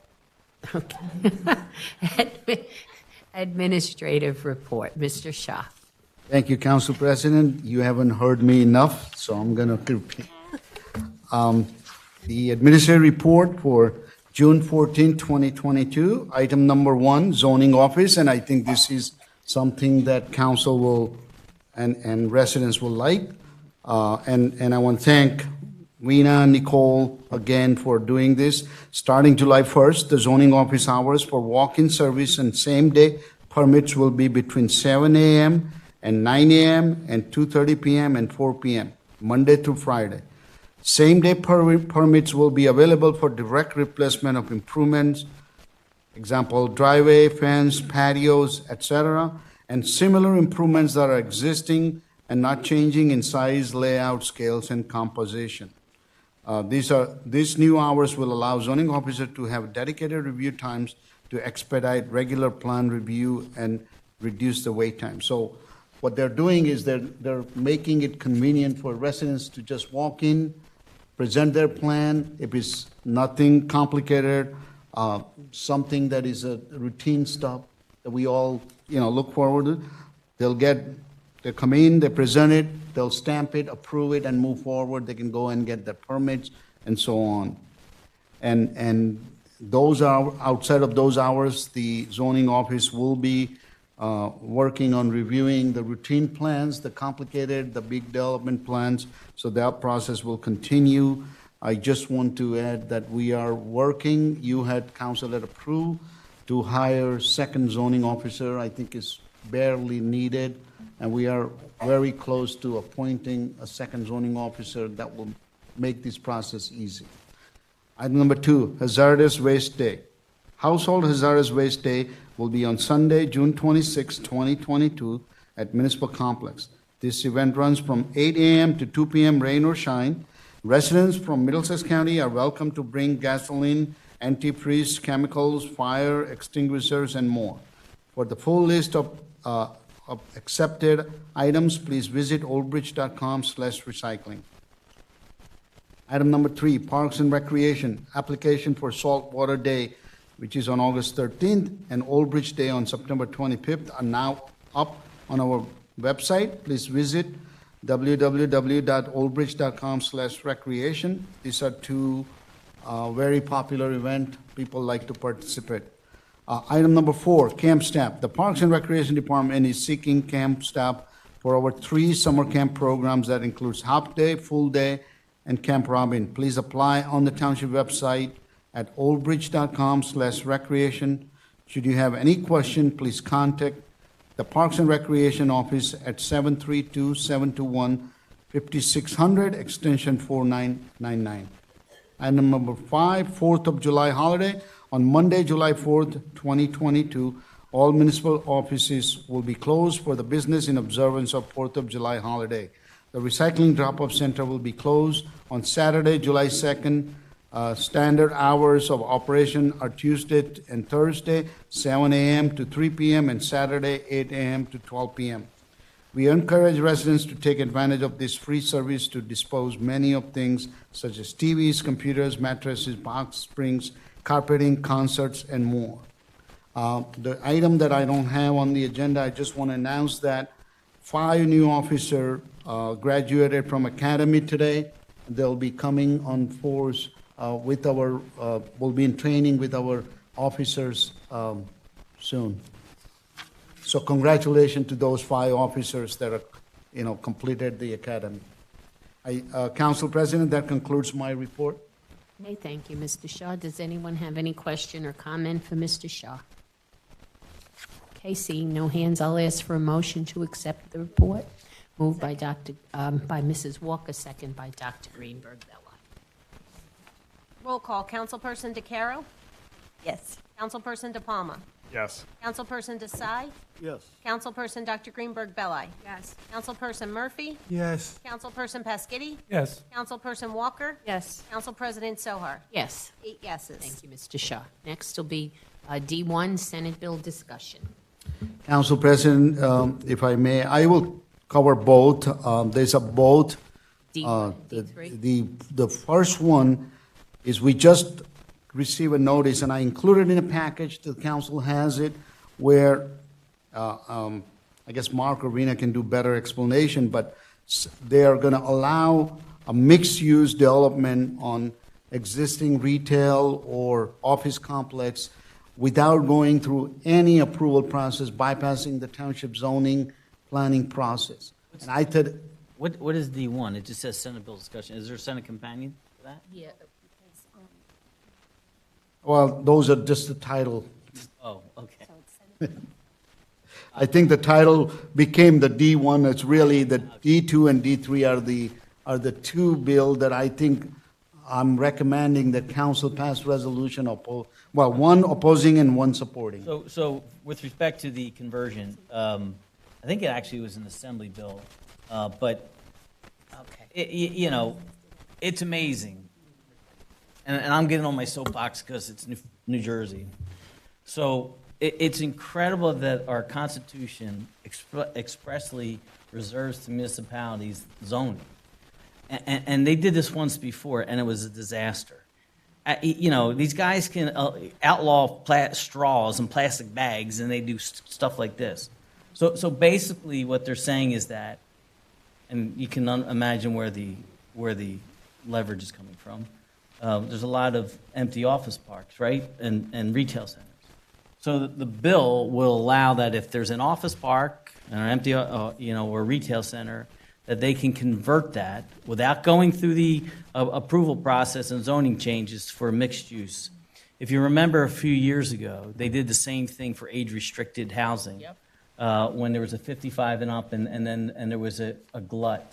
So then they passed a law saying, well, if you have an approval, you have 7 years within which to convert that to market rate units, as long as you don't change anything, right? So it's something similar. It is amazing to me, but it shouldn't be, because again, we're accusing Trenton. It's amazing that they would consider something like this. The one thing that you want to try to control, and you go through the process of having a master plan, creating zoning ordinances, having the planning process so that these types of things don't happen, and they're just saying, doesn't matter. So it's bad. It is bad law. It's legislatures usurping your authority as a municipality. This whole, everybody says, oh, home rule, home rule. I guess home rule doesn't matter, right? It's just incredible. So it's another bad bill, and you should definitely oppose it. Other than that, I have nothing to say about it. Okay, anyone, All say Mr. the same DePalma? thing. So, It's Mark, absurd. It's absolutely absurd. All right, Mr. DePalma? yeah, so within this, so it not only bypasses zoning, but it also doesn't bypass planning then too, does it? I don't know. I haven't said the details, right? So basically, it would presumably allow for use purposes, right? It would allow these office complexes and retail centers to be mixed use without having to get a use variance. That's my guess. But again, so question is, you don't have bulk standards, because when you create a retail center, an office park, you create the bulk standards based upon it's going to be an office use. So what happens? The parking's different, the setbacks are different. Then all of a sudden you're going to have residential with retail. The bulk standards aren't set up for that. So what do? Okay, let me just take and throw a dart. It's absurd. It's absurd, and whoever the sponsors are, they're free to come and talk to me about it. I'll gladly have the conversation with them. It's absurd. Should I go on the second one, if Council President? You want to do them separately? I think the next one is Himanshu's. He'll like this one, but Can I ask a question? Are there other municipalities that are joining in on this, like as a group, to fight this? This just came out, the notice just came out, and I'm assuming that many more municipality, I don't think any municipality, even if they support the idea of some conversion, that without any kind of approval process, without any review process, just go ahead and do it. I don't think any municipality will support it, so eventually. But I think it's pretty clear, and based on my conversation with Rena, Mark, and I mean, you heard his feeling, Nicole, we recommend council at least pass a resolution opposing that, and hope that it doesn't actually pass at the state level. Well, to me, it's mind-boggling that people are going, whether the legislator or the Senate, and they're supposed to represent their constituents, and how they think this is good for their constituents and the towns that they represent is beyond comparison. I don't even understand it. Exactly. It's That's very- why we. it's very dangerous. That's why we recommend that you oppose. If they want to do something, come up with a plan and permission process and have town review it, because we don't want, just automatically approval. Was one of the, just made no sense. So council should consider and pass a resolution, adopt the resolution to oppose that. If you authorize me, I'll craft a draft resolution.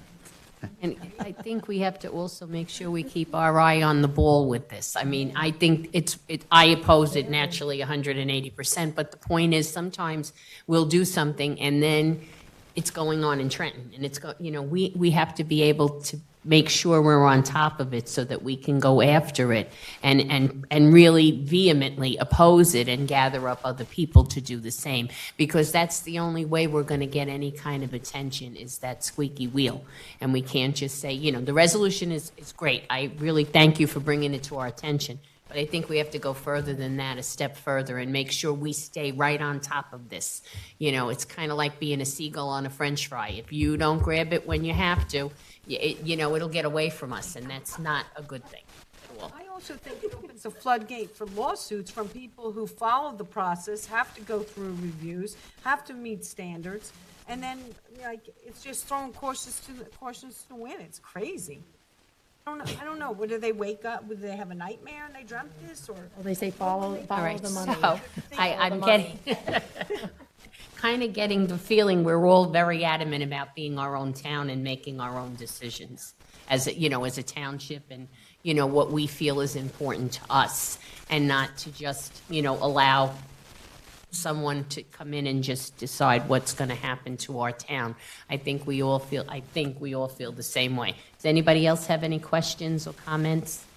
Well, I'm just worried because look what the state came in and did with COA. Right. They basically have told towns, this is what you'll build, and they forced it on Right. towns. They're costing towns a lot of money, ruining the roadways and everything, so don't think it might not happen. But to that point, though, even if it was a developer, we're going to use a facility like that, and that has been happening through this last round for affordable housing, at least they would still have to apply for a use variance and go through that process. This cuts that out. It's just a permitted use. Zero here.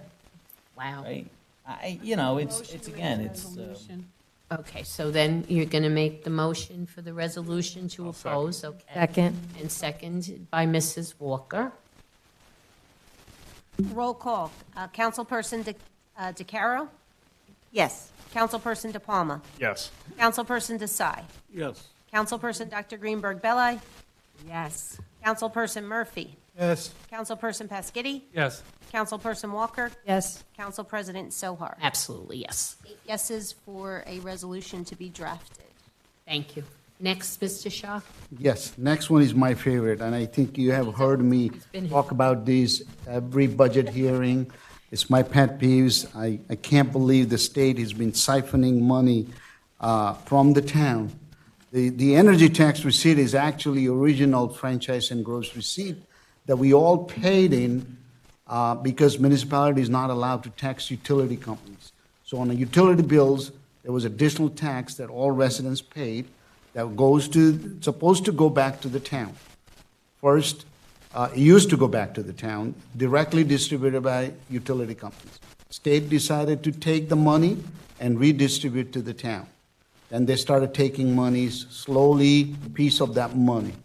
And now, they probably have 60 to 70% of that money taken out to support their budget, taking away from municipal budget.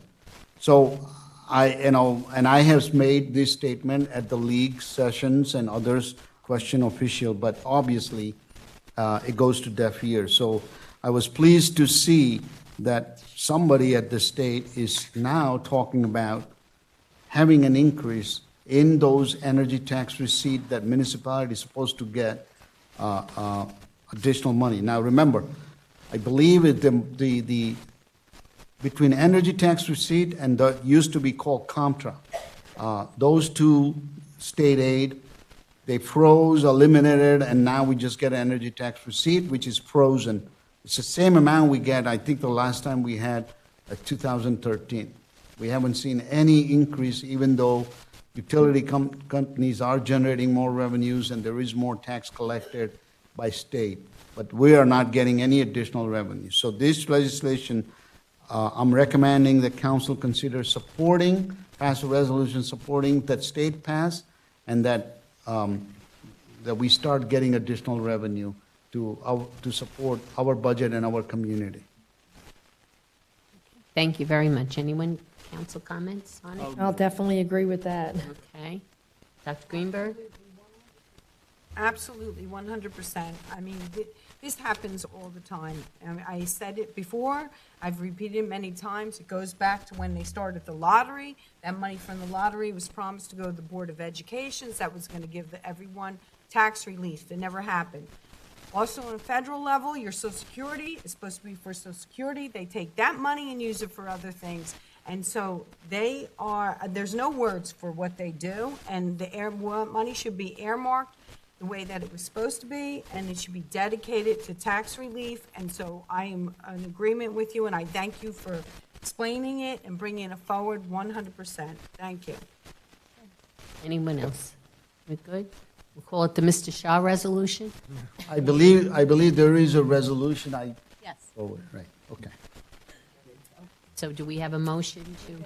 Second. I'll move. Roll call. Councilperson DeCaro. Yes. Councilperson DePalma. Yes. Councilperson Desai. Yes. Councilperson Dr. Greenberg Belli. Yes. Councilperson Murphy. Yes. Councilperson Pescitti. Yes. Councilperson Walker. Yes. Council President Sohar. Yes. 8 yeses. All right, next will be public comment on any subject matter for a maximum period of 3 minutes. The public comment portion of our meeting is to allow the public to bring to the council's attention their concerns or comments. This section is open for any topic or items in the consent agenda. In accordance with NJSA 10:4-12A and the Albridge Rules of Council, the council asks the public to limit their comments to 3 minutes or less. Only one member of the public should approach to speak to council at a time. The council will respect the public's time by refraining any comment until the speaker is finished with their allotted time. It should be further noted that public comment portion of our meeting is not structured as a question and answer session. If a member of the public has questions they seek answers to, an appointment can be made with the corresponding department's office during regular business hours. The Township Clerk will regulate the time during the public comment portion of our meeting. Is there anyone in the public who wishes to come up and be heard this evening? Seeing no hands, I will close the public portion, and now we'll go to council comments. Councilperson DeCaro. I just want to thank Nicole Shapiro, Matt Mercurio, Casey Lenning for giving us the tour of Cottrell Farms. It was really a great experience, and I'm very excited about, how it's progressing, and I can't wait to see how it ends. So I just wanted to thank you guys for all the work that you guys are doing there. That's it. Councilperson DePalma. Yes, thank you. I wanted to congratulate the Albridge boys high school volleyball team. So they won their 4th championship in a row. This year was an uphill battle, but they beat the #1 seed, which was also a rematch of last year's championship. So congratulations to those young men. I'm sure it's a long season. I'm sure they're all very excited about the win and excited about their time off that they're going to have. Also, there was another accident on Route 9 today. I think it was a pretty serious accident on 9 and Cindy. There's been a number of accidents over the last couple of weeks. I kind of preach this almost every week at this point. But please, everyone, just please be careful. As the volume of cars increase, right, it's only getting, more and more out there. Folks are rushing around. Accidents happen. Please be careful. Also, there's an increase of folks walking around. I don't know if anyone has seen on some of the residential streets. Some of our younger residents are walking around. It seems that Pokemon Go game is kind of back into favor with our young folks. So they are walking around with their heads in their phones, not paying attention. So if we're not paying attention as we're driving, or we're driving a little bit too quickly, God forbid, there could be a major issue when it comes to that. So please, everyone, keep your head on a swivel when you're driving. Please, be on the lookout for any pedestrians, any other cars. Like I always say, an extra couple of minutes is not going to be the end of the world. So please be careful. And also, happy Father's Day to everyone as we're coming up. So please, everyone, enjoy. Father's Day seems to me always be that I'm the one barbecuing or something like that. It seems to be more work for me than it is for anyone else, but I'm sure that's for a lot of fathers. It seems that's our grilling holiday. So please, everyone enjoy. And since our next meeting is not until after July 4th, everyone please enjoy your July 4th holiday. Again, please be careful if you are at parties, you're at engagements, whatever that might be.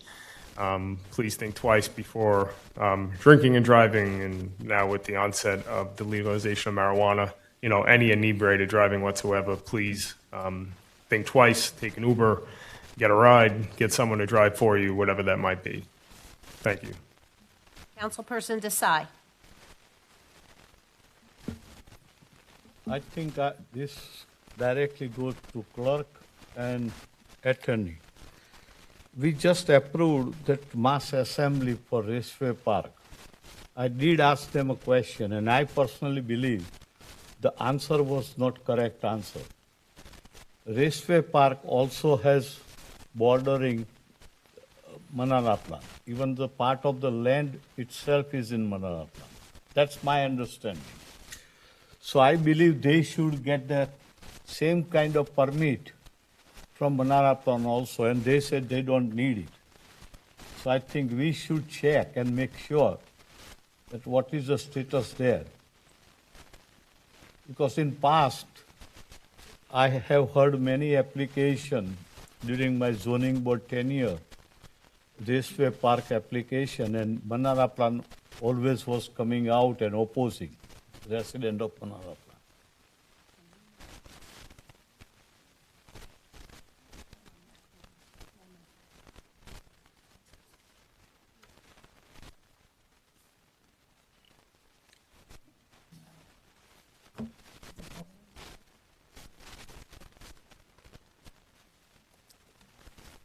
All right, we'll look into Yeah, it. just I'll speak check with it the out. attorney and Yeah. we'll look into it.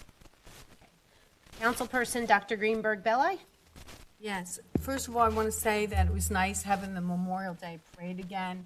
The Grand Marshal, it was nice to meet Grand Marshal Cruz and his family.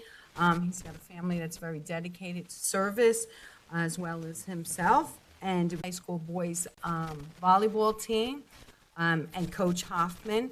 I know how nerve-wracking it is watching those volleyball games. My daughter played volleyball there. They won the GMCs at that time, and I literally would cover my face. I couldn't watch the game. I was so nervous, but I'm very proud of them, and the coach, Hoffman, has done great service to that sport in Oldbridge. And also today is Flag Day. It's the anniversary of the flag's official creation. It was first celebrated in 1777 when the United States approved the first design of the flag. And it was happening during the Revolutionary War because there were so many different flags during the region, so they made one united flag for all the areas, all the states.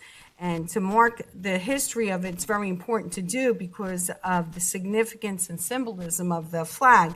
And the flag remains a symbol of freedom and justice. And the last American flag that we have today was in 1960 when Hawaii became the 50th state. So happy Flag Day to everybody, and to all the fathers. May you have a peaceful, happy, relaxing Father's Day. Thank you. Councilperson Murphy. Yes, first of all, I want to thank Nicole. She gave us a tour of the new building. It was amazing what they have done there and what they're planning on doing, and I just can't wait for the public to see it and recognize that it really exists.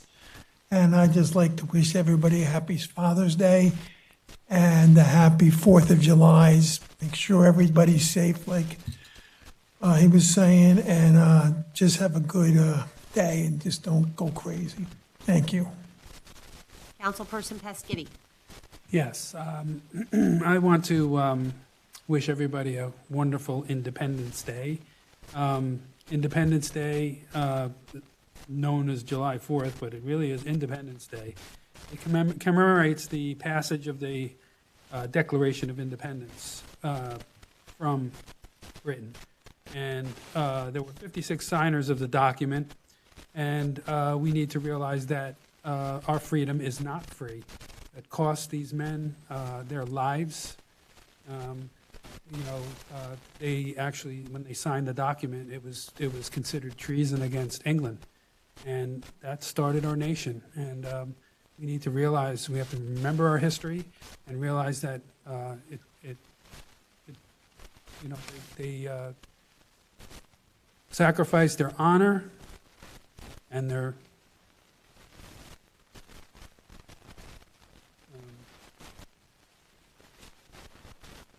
that's all. I'm sorry. Councilperson Walker. Yes, we had a busy week this week, attending various things. We had the opening of our pickleball courts at Menina Park. 2 were open, 3 should be open within the next month. Everybody was very excited to come to the courts. And I'm so happy we have such diverse activities now. With Cottrell Farm going to be here, we're going to have a walking path, the splash pad. We have soccer, baseball, and now the pickleball. And we have a running program in town as well. So it's a lot of sports for everyone.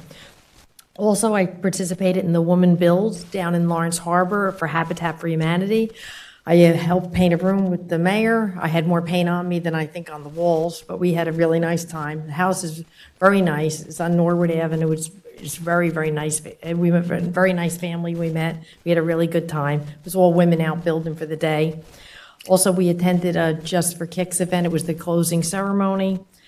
And I just want to talk about the open space that was supposed to be on the agenda, and the reason not. Mary, Anita, and I, we've been working very hard on this open space for many, many years. And as we said last time, we had put it on the ballot a few years ago, but it was turned down. I think there was a lot of confusion because we pay the open space tax thing and stuff like that. So we were going to put it on again, but we're afraid it's going to fail.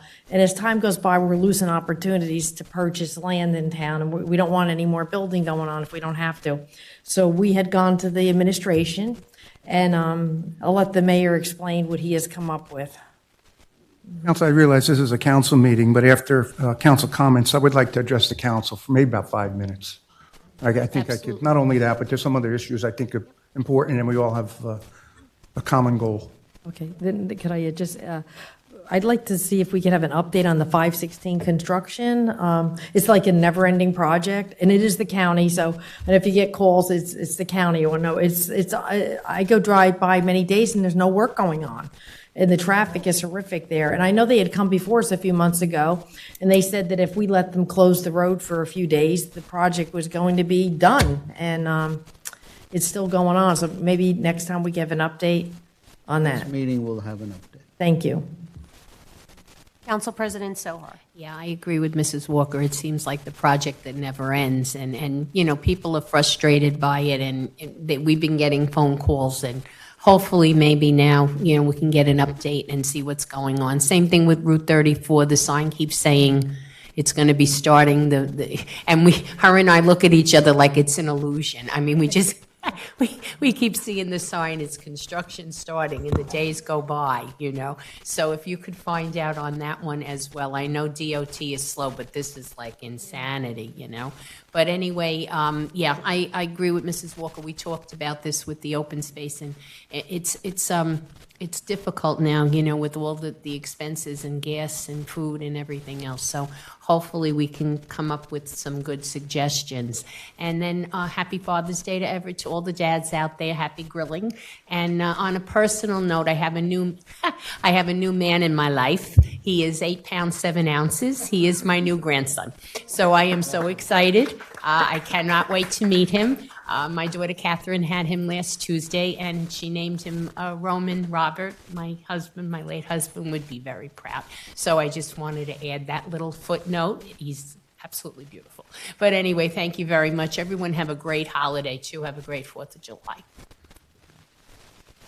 Council President Nicole does have some information on the road project, on the 34 traffic light project.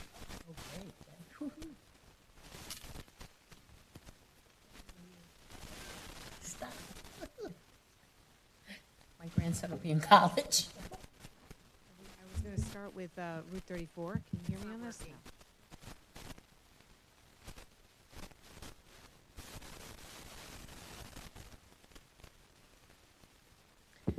Route 34, they had a survey issue, so the contractor went out there with their surveyor and found sort of a glitch. And they're going back, the designers were NJDOT internal staff, so they're working it out with them. If everything goes well, hopefully they're out there this Friday for their day number 1. If they're not out there this Friday, he promised me he would change the VMS message board to read an anticipated future date, hopefully no further out than 2 more weeks from this Friday. No. And then County Route 516, they have issues with the utilities. So Fire Marshal Hart was out there with OBMUA, and they had met on the water connection. So that's why there's a delay. You don't see them out there. We usually have continual updates, but the project manager at the county had a death in the family, and so there was probably a 2-week lag in our updates.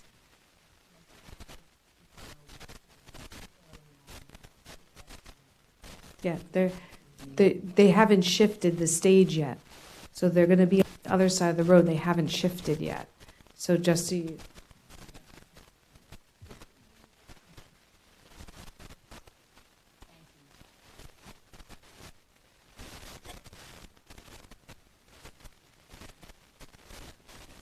Thank you, Council. I promise I'll be a few minutes, but it is important.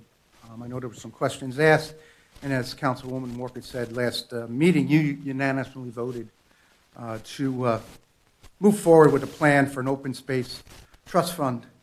That plan called for a referendum to be voted on by the public, and if, and I use the word if passed, would impose an additional tax that would be dedicated to purchasing and maintaining open space. I think everyone in Albridge would agree that increasing and maintaining our open space inventory is crucial. First of all, it protects our environment, it protects our landscape, it stops the complete build-out of the town, as some towns are completely built out. Albridge is fortunate to be just less than 50% built out, so it's even more critical that we protect open space, and also to maintain that high quality of life that all of us here in Albridge experience. So based, and I wasn't even going to speak if the things we talked about earlier in the meeting were not voted on in a positive manner. So based on the decisions that the council made earlier in this meeting, I would like to propose an alternate plan for funding a dedicated open space trust fund. As I said before tonight, with your support for the redevelopment plan and its associated financial agreement, I would like to dedicate a portion or a percentage of the annual pilot monies that the township receives relating to these redevelopment plans to a trust fund, which would then be used to accomplish the goals you set forth at the last meeting. I believe with this plan, that we could generate a larger amount of money in a shorter amount of time. Establishing a 30-year or more sustainable source of income, I think the lending institutions would look very favorable upon if the town were to go out and have to borrow money to purchase large tracts of land. And most importantly, our residents don't have to choose between open space and higher taxes. You know, everyone, as Mary said, is feeling the pinch right now at the pumps and in the stores. So hopefully you will support that kind of initiative, and I would like to move forward with that proposed plan. I realize I would need to work for legal, finance, the council, in order to establish such a fund moving forward. But it's also important that I remind the council, there are other areas of critical issues relating to the future financial success of this community and its obligation that I think I need to talk about and maybe perhaps recommend similar plans moving forward. so that we can meet our current, short-term, and long-term commitments. Our first commitment, as always, should be tax stabilization. These pilot monies should be used to prioritize the financial benefits and pass those savings on to our municipal taxpayers and stabilize the municipal tax rate moving forward. And we're allowed to give the administration the ability to maintain and improve our services. And I realize that we're only 19% of the total tax bill in this town, but every little bit would help our residents. We also, I believe, that we need to increase our investment in capital projects. More road paving, more curbs, more drainage, more park improvements, facility and equipment upgrades. I want to invest in our town, as we have over the past 10 years, but to a greater extent. The need is real, and in some places, it's obvious. And when we do these investments pay direct dividends directly to our residents with higher property values. And the last issue I'd like to talk about that I think is on everyone, again, mine, public safety. A sustainable source of revenue should benefit police, fire, EMS, and OEM. Additional resources are going to be required in order to meet the task at hand in society that we live in today. Response times have to be maintained. Training requirements must be met. All our first responders deserve to have the equipment needed to do the job that we tell them to do. I think it is so important that as residents and as leaders of this town, our residents must live, they must gather, they must worship, and we have to educate our children in a safe environment. In order to accomplish that, we must invest in our public safety network. I, as mayor, will not defund, nor will I overfund, but we must adequately fund our agencies which come to our aid in our time of need.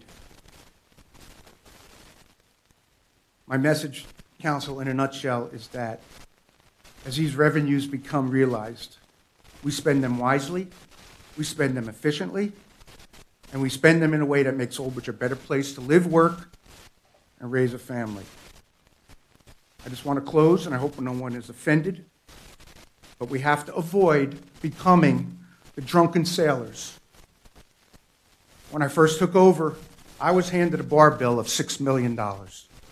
Councilman Walker, you were here. Councilwoman Sowar, you were here. I still have scars from that bar bill.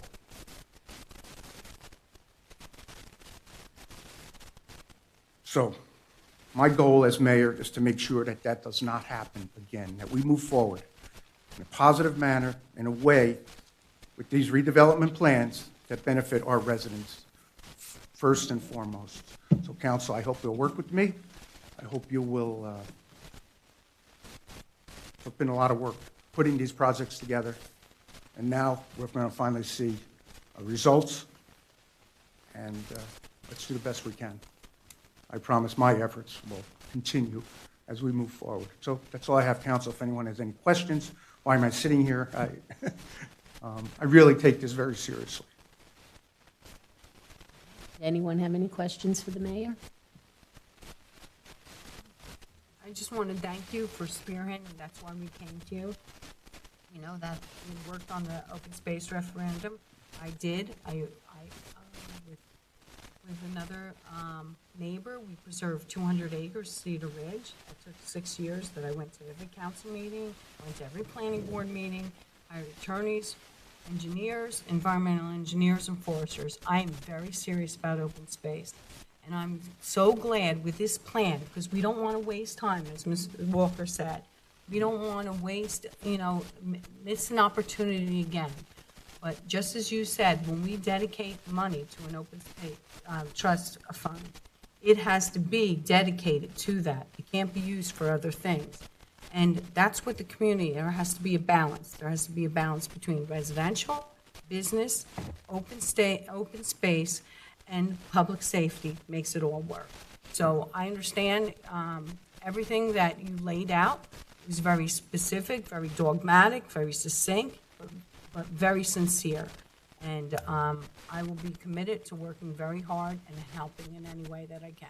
I'm sure the council. And having a sustainable open space fund that we could go to, Yes. will, I think, be another tool in the toolbox. Believe it or not, we've been able to acquire a substantial amount of open space without the trust fund over the last 10 years. Hundreds and hundreds of acres. In fact, with the redevelopment plan that was just adopted, I believe over 400 acres was dedicated to open space.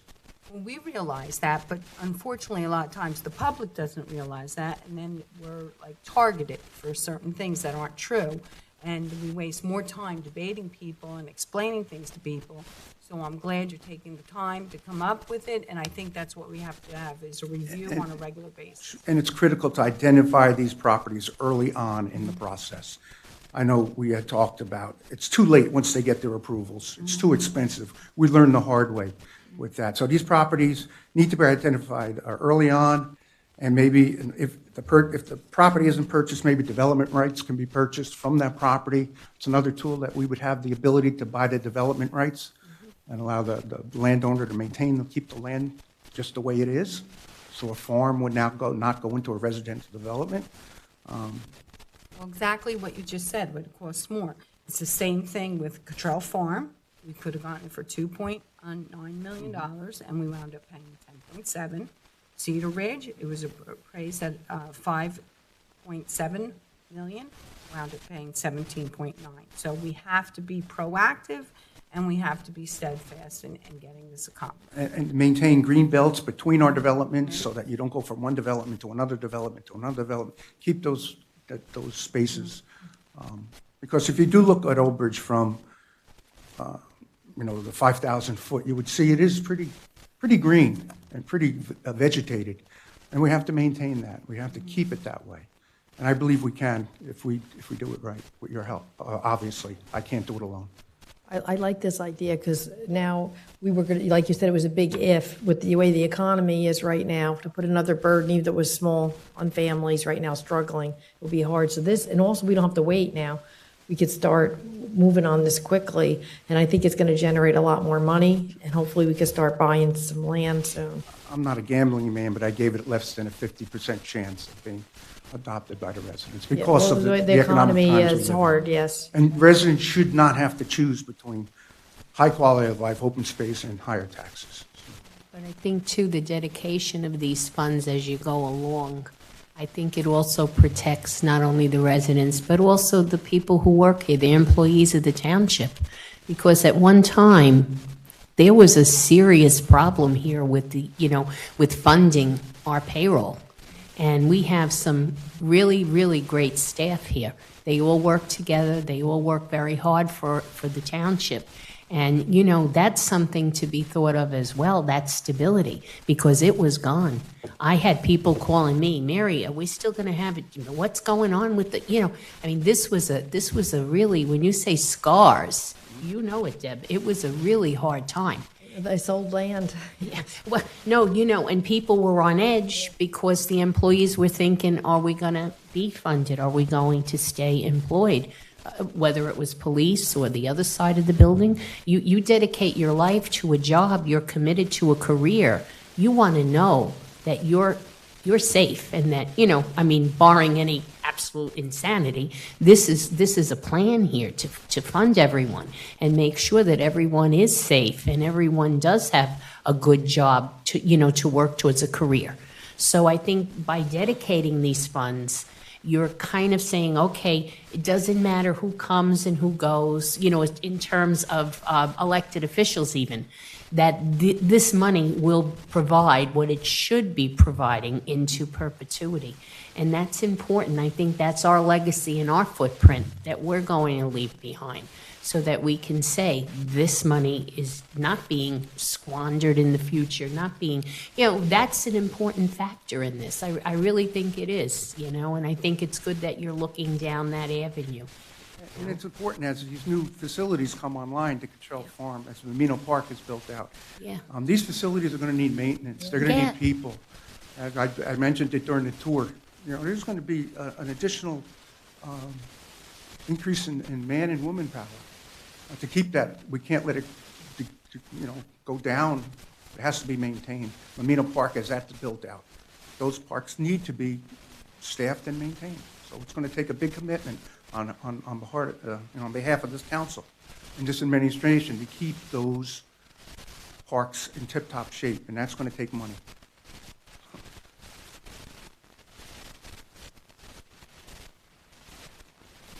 People being worried about their jobs, that was a horrible time, absolutely horrible. And taxes is not the only way to raise money. So, thank you. Thank you. Thank you very much.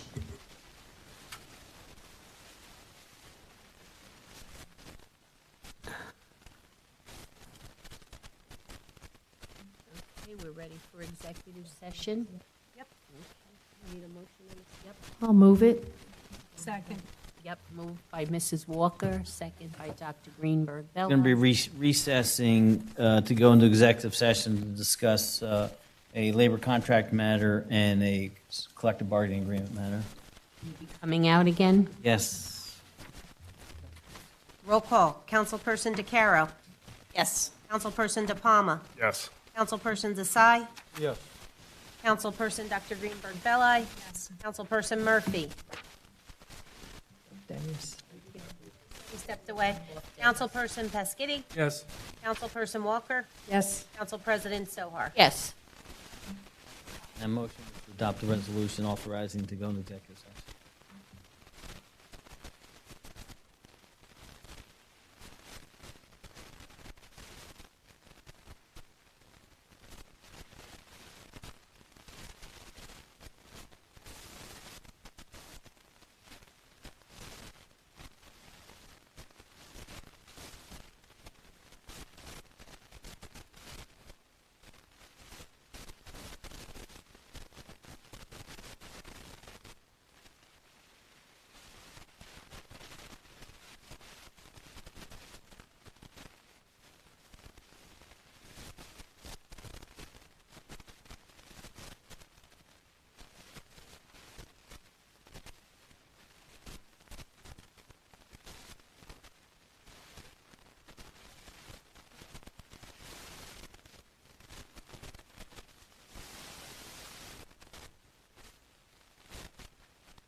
Motion to reconvene. Second. Can we get a second? Dr., Tony? Okay. Roll call, Councilperson DeCaro. Yes. Councilperson DePalma. Yes. Councilperson Desai. Councilperson Dr. Greenberg Belli. Yes. Councilperson Murphy. Councilperson Paschetti. Yes. Councilperson Walker. Yes. Council President Sohar. Yes. We're going to vote on the two resolutions. Yes. Okay, so Need a motion to approve resolution amending contract 2022-23 PS with the Bruce Z. McDermott, Matro and Murphy, increasing the contract to Special Labor Council to $45,000 from $5,000, an increase of $40,000. okay, do I have a motion? You have a motion. Second. Okay, motion by Mr. Paschetti, second by Mr. DePalma. Roll call, Councilperson DeCaro. Yes. Councilperson DePalma. Yes. Councilperson Desai. Councilperson Dr. Greenberg Belli. Councilperson Murphy. Councilperson Paschetti. Yes. Councilperson Walker. Yes. Council President Sohar. Yes. Need a motion to approve resolution ratifying and approving memorandum of agreement between Township of Albridge and Teamsters Non-Professional Union 496-2022-2024 Second. for the years 2022-2024. So it was moved by Dr. Greenberg Belli, second by Mr. Paschetti. Roll call, Councilperson DeCaro. Yes. Councilperson DePalma. Yes. Councilperson Desai. Yes. Councilperson Dr. Greenberg Belli. Yes. Councilperson Murphy. Councilperson Paschetti. Yes. Councilperson Walker. Yes. Council President Sohar. Yes. Just a motion to adjourn. Yep, and now I need a motion I'll to move adjourn. it. Second. Okay, moved by Mrs. Walker, second by Mr. DePalma. Roll call, Councilperson DeCaro. Yes. Councilperson DePalma. Yes. Councilperson Desai. Yes. Dr. Greenberg Belli. Yes. Councilperson Murphy. Councilperson Paschetti. Yes. Councilperson Walker. Yes. Council President Sohar. Meeting adjourned at 10:19. Okay, good night.